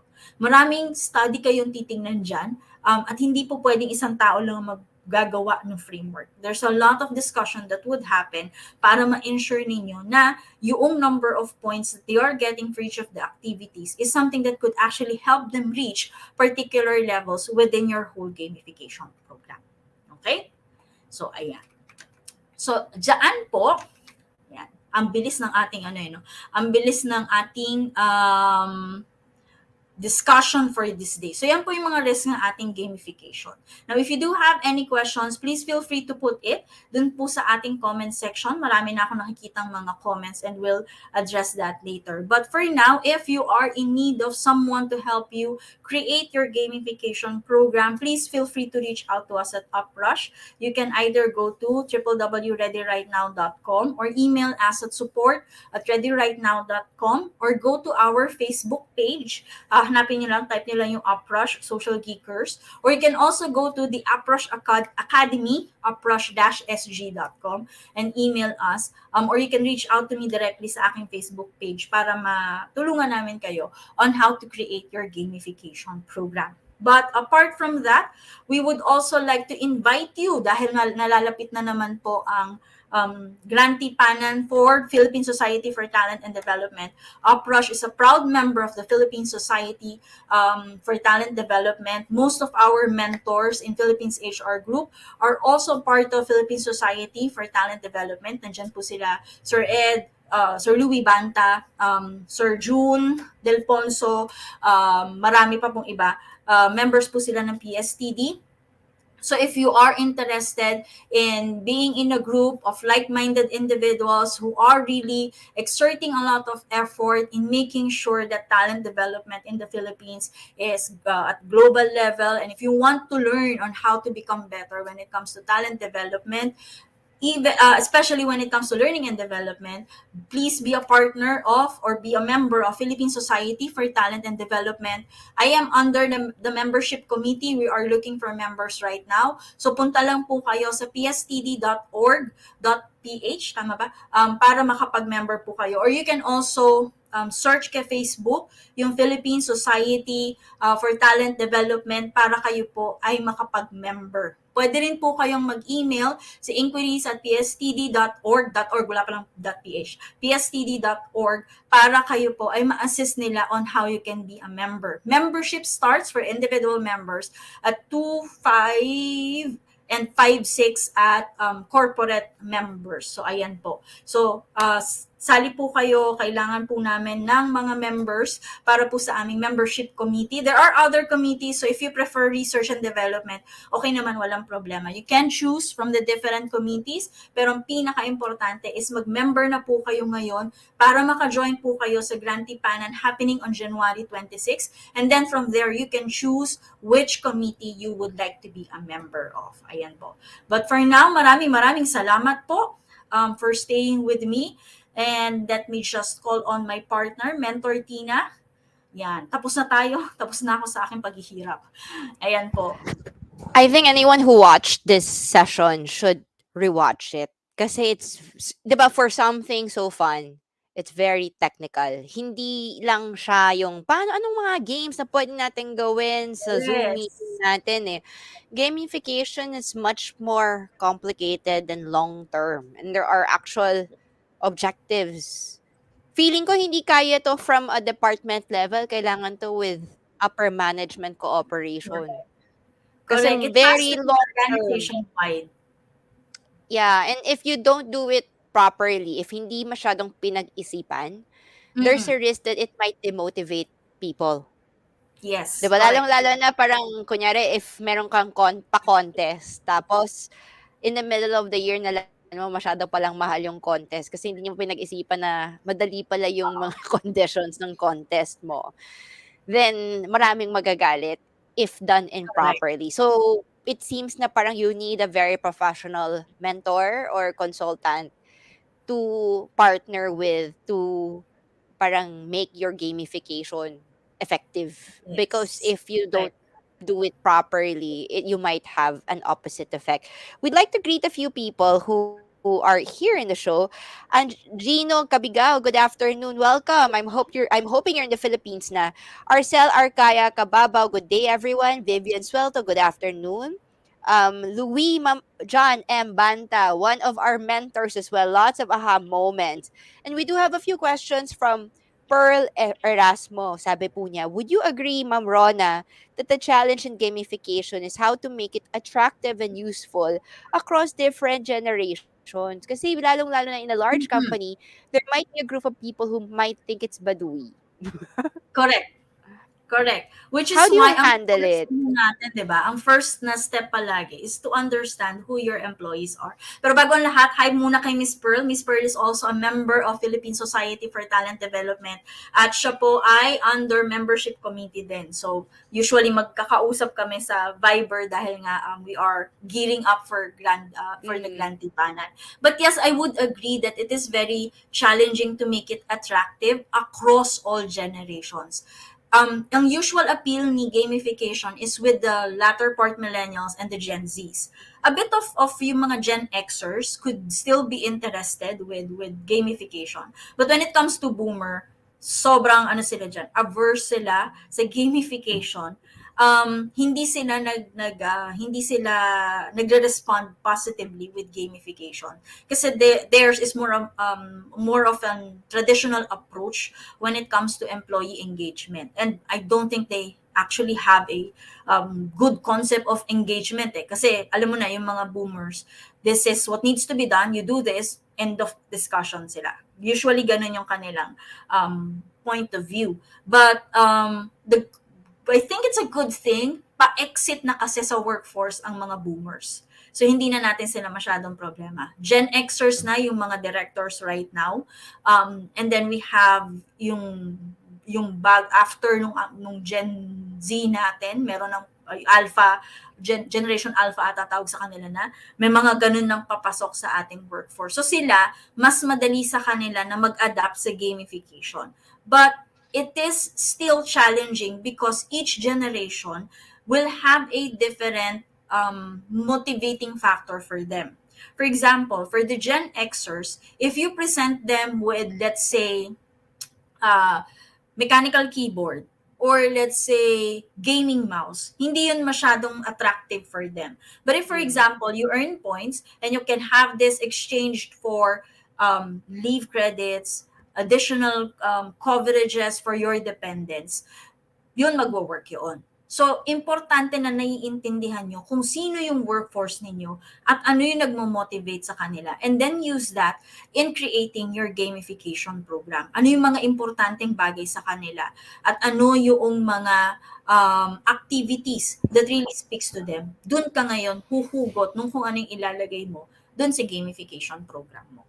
Yun po. Kasi you still want to make it as simple as possible so everyone can remember. Kasi sometimes if masyadong maraming rules of the game, madami, isang 5-page rules, 10-page rules, tapos ito yung mga points, would it not be too complicated then for everyone to remember?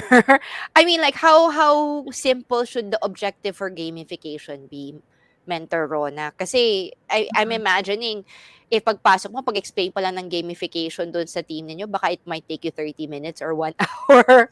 'Di ba? When it should be pretty simple. What do you think, when you It's draft the gamification? when you draft the gamification, it is only technical for those who are on the back end.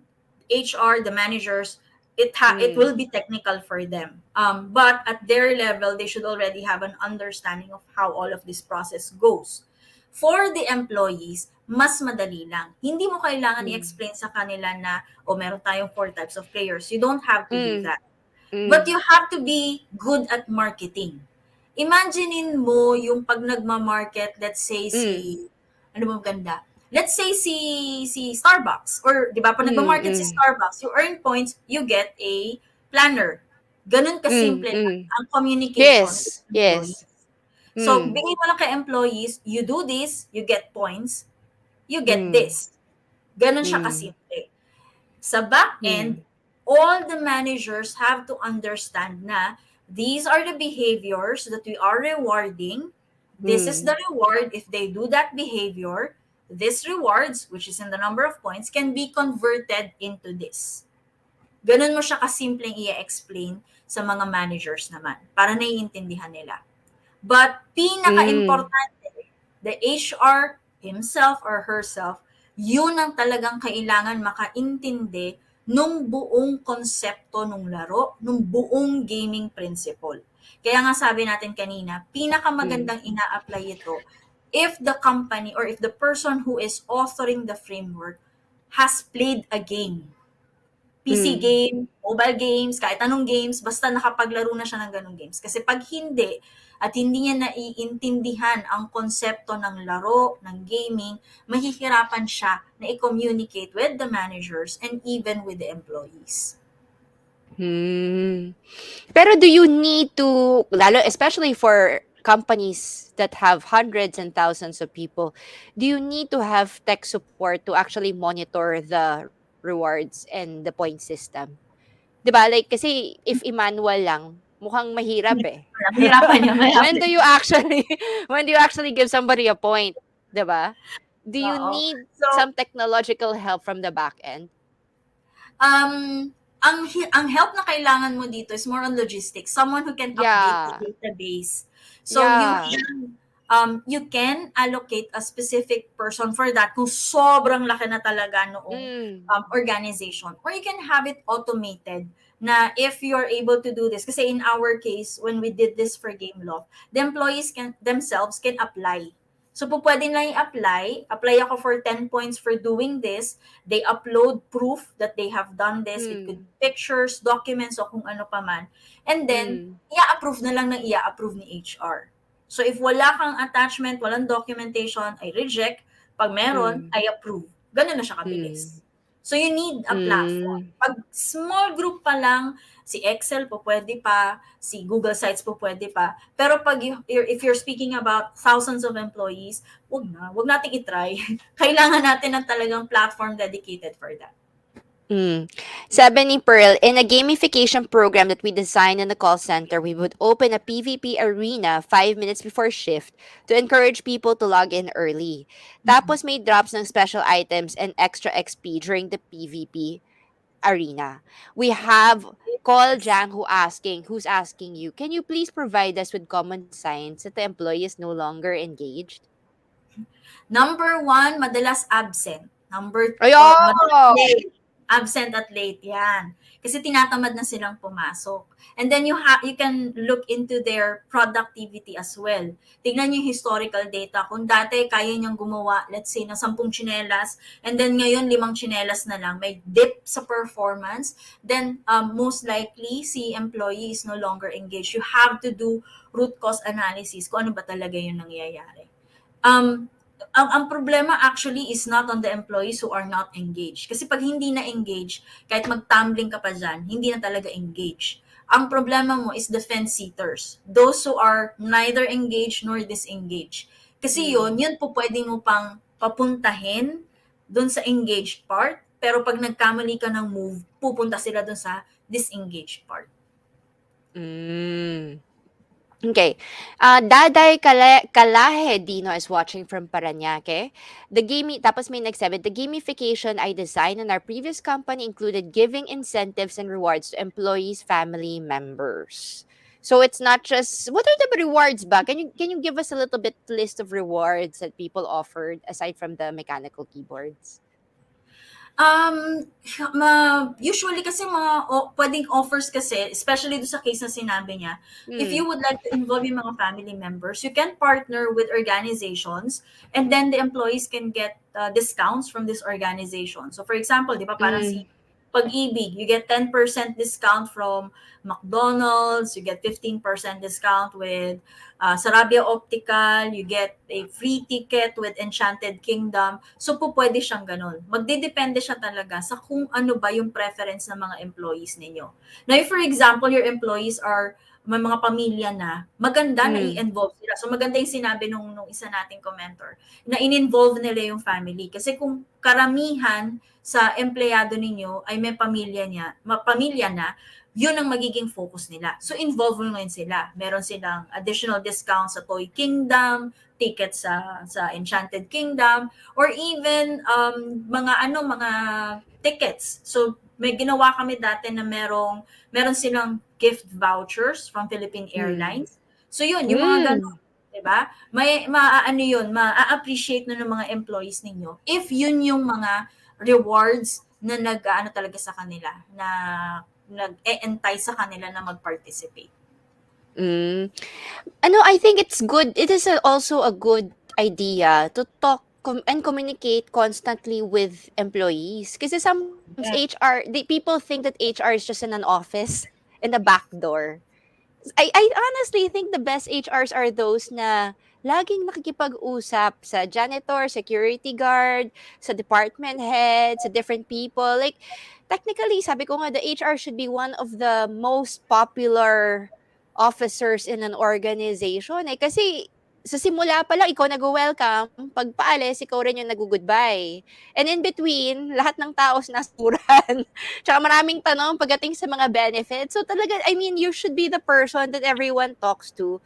And if you take the time to chika with your employees, you will be in the know talaga on what makes them tick. Like Correct. recently, yung because of K-pop, 'di ba there's so many other, parang dati sa time ko naman wala namang K-pop eh. Pero ngayon parang very excited ng tao para mag-attend ng mga concerts or mga, ano yun, meets ba yun? We have Mm. a question then from Koljang again. Aside from gamification, what are the other ways that HR can encourage the employees to be engaged? It starts with culture. Best way to get Mm, employees to be engaged mm, is have a good culture in place. And the thing about culture, usually kasi iniisip natin, culture is something that we hand down to our employees. Ito dapat tayo, ganito, ganito, mm, ganyan. mm, Hindi lang mm, ganun ang culture ha. The things that you don't do anything about, the things that you are silent on, the things that you allow to fester, kahit na hindi naman dapat inaalaw, those also can have an impact on culture, which can have an impact on engagement. So for example, mm, if 'di ba, if yung organization nyo is mahilig sa hayaan mo na 'yan kasi performer naman siya. It sets the culture which can lead to either engagement or disengagement from your employees. So importante talaga yung culture. And yun sinabi mo nga, Mentor Tina, importante yung communication. The more, sabi ko nga, the more you communicate, over communication is better kesa dun sa wala silang naririnig kay HR or sa top mm. management, 'di ba? I'm very sensitive with, kasi parang for me ha, personally, I'm very sensitive to the actions of the line managers. These Mm-mm. are the people who are not department heads, but are the ones that are actively handling rank and file people. Kasi for me, when a person is disengaged, it's possibly because of the boss that they have. Either Mm. they don't respect the boss or they don't feel excited about their job. Kung magaling yung boss, usually yung rank and file or the people under that boss engage din. So you Mm-mm. have to keep your eyes open on the type of line managers that you have, Cole Jang. Kasi it might, you might, we complicate it too much eh. Pero you have to look at the quality of the bosses that you have inside the firm. Many people think that the boss is just the owner. But Mm. actually every in an organization, in every little group there's always a boss. So you need to see if the boss is managing that particular group very well. Correct. Okay, so go down talaga. Because if you have very good bosses inside your organization will be very happy. Correct. Kasi I completely sama-sama lahat agree. ng tao, tulong-tulong lahat ng tao eh. Somebody is saying nga na parang one of the reasons why they also involve the families is because parang it is to demonstrate to their family what the employee is doing for the company, and they were able to provide support and understand why sometimes our employees need to work overtime or on holiday or weekends. Sabagay, Yeah. 'di ba? Mm. Mga It's family actually a good way events. to do it. Correct, correct. Minsan nakakalimutan natin yun na yung mga empleyado natin may mga pamilya din yan eh. So if we also, kumbaga, engage the family, the more that they would be supportive do sa kung ano yung ginagawa ng empleyado natin. Yung mga employees kasi minsan, kaya rin sila nade-demotivate or nagiging disengage. Kasi syempre nakakarinig din sila dun sa pamilya nila. So if their families are complaining na palagi kang wala, palagi kang busy, palagi kang ganito, nafu-frustrate yung mga employees natin. And minsan nadadala nila yun sa trabaho. So if we are able to show and engage also yung kanilang family, the more likely na malilesen natin yung frustration na yun, and we can help everyone understand what's really happening on our end naman. Diba? Gaganda How yung do ano you nila, approach nila. How do you evaluate gamification strategies inside the company? Kasi it doesn't necessarily mean that something that you've planned Mm-mm. is always effective. When do Correct. you actually tweak your strategies? So it all At what depends point? on a number of factors. You can make use Mm. of your employee satisfaction rating as basis if the current program that you have is effective or not. So usually meron yan na end of the year, you do an employee satisfaction survey to see if satisfied ba sila with what's happening in your company for that particular year. So if from previous year and then you applied gamification and there was increase in the satisfaction rate, then you can generally say na effective yung employee engagement or yung inyong gamification program. You can also measure each of the objectives that you have indicated. Di ba yung mga bibigyan nyo ng points, yung activities na bibigyan nyo ng points. If yung activity na yon resulted in a increase, let's say meron kayong additional number of points for those who would come in early, and then demerits for those who would come in late. If yung inyong tardiness ay bumaba or absenteeism ay bumaba, then you can safely say na that particular area in your gamification program is actually effective and you can continue using that for the following year.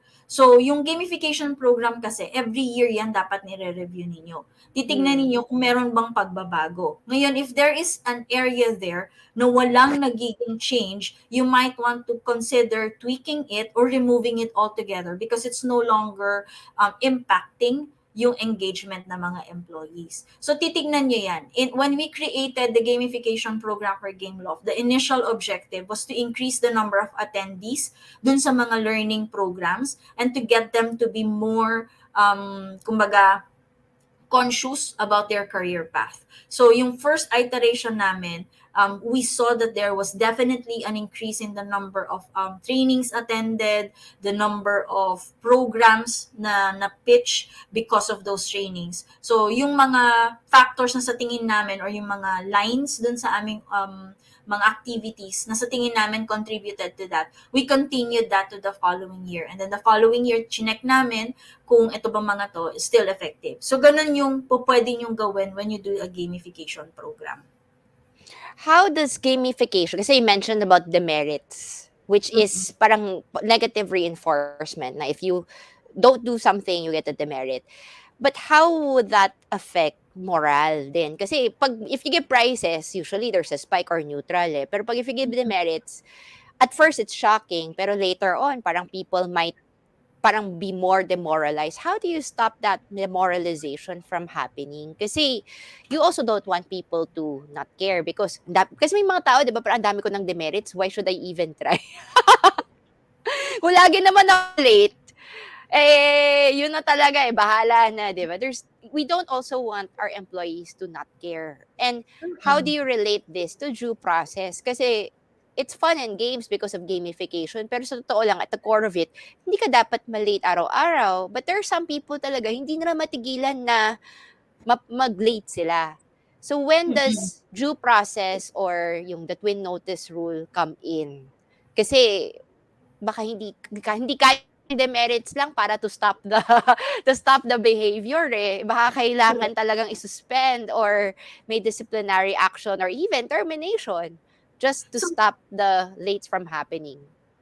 two approaches yan eh. Kasi when it Mm. comes to attendances, for example, Mm, mm, each time that they are late or they are mm. absent, na hindi sila nakapagpaalam ng maayos, they get Oo. deducted a certain number of points. Pero Right. yung deductions nilang yun, if for example, they reach for this particular month, naka-reach na sila ng 500 deductions, may alert dapat yun na ito, Mm. uy, ano nang nangyayari? Immediate head, kausapin mo na to kasi nag-reach na siya ng 500 points. So, Mm, pwede yun. mm, Pwede mm, nyo iset yung system na yun. Hiwalay pa siya doon sa mm. disciplinary action mo. Kasi yung disciplinary action, of course, it's a different thing. Pag na pwede mong ilagay sa policy mo, at least for attendances, na pag when you reach a certain number of points, eto, subject for disciplinary action na, mag-uusap na tayo, bibigyan ka na namin ng NTE and then NOD. But that is for the attendances. In other Mm, mm, cases, mm. let's say may Mm, disciplinary action ka na non-attendance based, mm. there's a commitment of fraud or let's say simple Oo. negligence, di ba? Simple Mm, negligence, not resulting to termination yet, hindi ka kagad madedemerit for that. You have to go through the due process first. Kailangan ma-prove muna na talaga nga may kasalanan ka. And if Mm. may kasalanan ka talaga, tsaka palang i-apply yung demerits. Kasi yun, hindi pa natin sure eh. Hindi to katulad ng Mm, tardiness at mm. ng absenteeism na very apparent from the logs. Mm, Eto, mm. right from the start, hindi tayo sure, kailangan muna dumaan ng due process, then we Mm, deduct. Pero dapat may backup mm. system din kayo. Kasi kung kunwari, may tardiness nga siya, may absences nga siya, pero excuse naman pala yon. May rason naman, Mm. hindi lang kagad na communicate. So, dapat meron din yung Mm. system na way para, alam mo yun, kung naman yung dineduct mo, mababalik mo siya kagad. Pag napatunayan na hindi naman pala niya talaga kasalanan. So, aligned pa rin siya doon sa ating due process and aligned pa rin siya sa kung ano yung mga requirements by law. And hindi rin siya something na agad-agad mong ibibigay hanggat hindi ka sure na talagang itong taong to ang may kasalanan for that particular Mm. situation. So, yun. For people who are new in HR or are in the department and want to try gamification in their companies, what would be the best advice that you could give them beyond hiring you as a consultant, which everyone should do, ha? Pero beyond that, where do they start? If you are new to the department, okay, alamin niyo muna kung ano ba yung mga problema within the organization and sino ba yung mga employees. Talk to your employees first so that you know ano ba yung nagmo-motivate sa kanila, ano yung mga preferences nila, ano yung mga gusto nilang mangyari, ano yung sa tingin nilang pinanggagalingan ng problema before you start a gamification program. Now, I would say na lalo pag bago ka pa lang at hindi mo naiintindihan ng gamification, a consultant is the best approach. But if you want to try things on your own, the best way to start gamifying is in training. Yun yung pinakamadaling i-gamify kasi. Since ang training naman kasi, may mga areas niyan that make use of game-based learning. From there, pwede mo siyang i-expound. So kung gusto mong magkaroon ng gamification, start with that. Or, if you would want to start outside of HR areas, pwede kang mag-start sa sales. Kasi ang gamification actually started with sales, yung konsepto ng gamification. So, way before, hindi pa uso yung term na gamification, when I was with Hyundai Makati, one of the things that we did for our salespeople is that meron silang points, meron kaming point system. Ganun ka-basic lang. Na meron lang kaming point system para lang mapilitan silang mag-submit ng reports. So each report that they submit, they get 10 points. And then at the end of the month, the person with the highest number of points, siya yung merong incentive na makukuha. Super crude pa yung ginawa namin noon kasi ang monitoring lang namin ay Excel file at yung whiteboard na nakalagay doon lahat ng pangalan at kung ilang number of points na nakukuha ng bawat isa. So you could start with something as simple as that. Pinaka-importante is alam mo kung ano yung nag-click for your employees at alam mo kung anong gusto mong behavior na i-reward. Pag alam mo na yung dalawang yon, kahit very crude lang na gamification program, pwede ka nang mag-start. We're almost at the end of the show. Time flew by very fast. Any last words, Rhona? Please also promote your Uprush, and I will close the show after you. Sige po. So maraming salamat po for those who attended yung ating HR Cafe this afternoon. Uprush is having a webinar this coming Saturday po. For details, you can always go to our website, uprush-sg.com, para po doon sa kopya. Nakapost na po doon yung aming first quarter learning topics. Every Saturday po, meron po tayong training. Last Saturday, we actually had our training on, yesterday, we had our training on leadership. We have an upcoming Basics of Payroll, isa sa pinakamabenta naming topic, happening on February 4. So if you are interested in any in trainings related to HR, please head to uprush-sg.com/event. And I would also, again, like to invite everyone to become a member of the Philippine Society for Talent Development. Pag kayo po ay interesadong maging member nito, email lang po kayo sa inquiries@pstd.org or go to their website, pstd.org, at click nyo lang po doon yung membership para kayo po ay maging member. Meron pong mga iba't ibang committees under PSTD. If you would want to be part of membership committee, I am part of membership committee. Please let us know. Our committee head, ang sponsor po ng ang committee natin is si Sir Edwin Ebreo, one of the respected names in the industry. Kagrupo po natin si Sir Louis Banta, si Miss Pearl, na kanina nandito nag-comment sa ating sa comment natin kanina. Lahat po yan ay mga members, mga kilalang personalities in training and development. Kasama po si Sir June Del Ponso, si Sir June Roy, ay si Sir June Roy ang presidente ata right now. So yan po, maging part po kayo ng Philippine Society for Talent Development. Ayan po. Yun lang What's naman po. the benefits? What are the perks of being a member of the PSTD? Pag kayo po ay member ng PSTD, you get discounts for the different trainings being promoted and being given by Philippine Society for Talent and Development. Talent Development. Kayo rin po ay magkakaroon ng you would be able to network with different training providers and different trainers within the PSTD ecosystem. Kayo rin po ay makaka-attend ng mga free sessions po ng PSTD and you're going to be part of the Tipanan sessions. Every month po yan ginagawa. So yun po, we are still coming up with more kumbaga incentives and freebies for our members. So maganda po, ito po yung pinakamagandang time para sumali kasi we are really reworking a lot of things within the PSTD ecosystem. Ayan po. For me, one of the best parts of the HR Cafe is that it exposes you to different concepts beyond what you think you already know. Sa totoo lang for me, 'di ba, when you do HR, parang there's always recruitment, talent development, learning and development, payroll, compensation benefits, labor relations. Admittedly, gamification is something that is beyond the usual standard fare that is HR.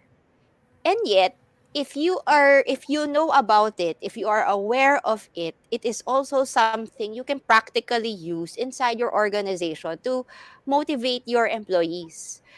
Rona gave us a very good introduction to gamification. It's something worthwhile to think about. It's not just fun and games. It's not about offering rewards and freebies to your employees, but it's in actually finding out what really makes your employees tick, what they would like to have beyond the usual salaries, benefits from work compensation, and to actually add a little bit more fun in work. Because people don't always work for a salary or a payroll. They work because they enjoy the work that they do. They enjoy working with the people that they're in. And there's a lot of nice surprises along the way, which is what gamification does offer. So I'm very happy that Rona is tells us about gamification. Pero beyond gamification, please contact Rona when it comes to payroll, compensation, and benefits. I get a lot of questions on compensation, payroll, and benefits, especially during the holidays. And I'm like, I'm very good at labor relations and everything else, but when it comes to payroll, compensation, and benefits, Rhona Florentino is the person you must PM. Lalong-lalo na pagdating sa magkano. Okay? So her uprush is her own. Please inquire para at least when you enroll in one of her classes, you can also PM her for free when you have problems with Correct. with your organization later on. Sobrang ibang-iba talaga. So for me next week, we will have Attorney Erwin Zagala who will talk about absence without leave. Kasi po, napakauso ang mga taong uma-absent na hindi nagpapaalam or nag-immediate resignation and then later on hihingi ng back pay tapos pupunta daw kay Dole or kay Tulfo pag hindi daw ibigay. I think it's very important to know what to do when a person goes a wall. Absence without leave. A wall is life when you are a Filipino HR. Sobra, everyone, it doesn't matter how big the company is, how well compensated the company is, a wall is life talaga. Very normal. So I'm inviting everyone to please attend next week's HR Cafe to have for attorney Erwin Zagala who will talk about absence without leave and how can we capably handle these things without resorting to dole. Okay? And with that, we'd like to thank you for spending the last 2 hours with us, listening, learning, exploring, and thank you to Ma'am Mentor Rona for giving us the time. When you talk, it's always very technical. And buti na lang with the HR Cafe, there is a replay. So we can rewatch what Correct. you just said. Kasi apparently it's not as easy as we think. But if you Yeah. learn and if you can apply, that is the reason why you are more than a minimum wage employee. So with that, thank you so much, everyone. Um, Thank you, and we hope that to see you again next week at the HR Cafe, Usapang Trabaho, Buhay at Iba Pa, every Sunday from 3 o'clock to 5 p.m. Happy week ahead. Thank you so much, everyone. Thank you so much, everyone. Bye-bye.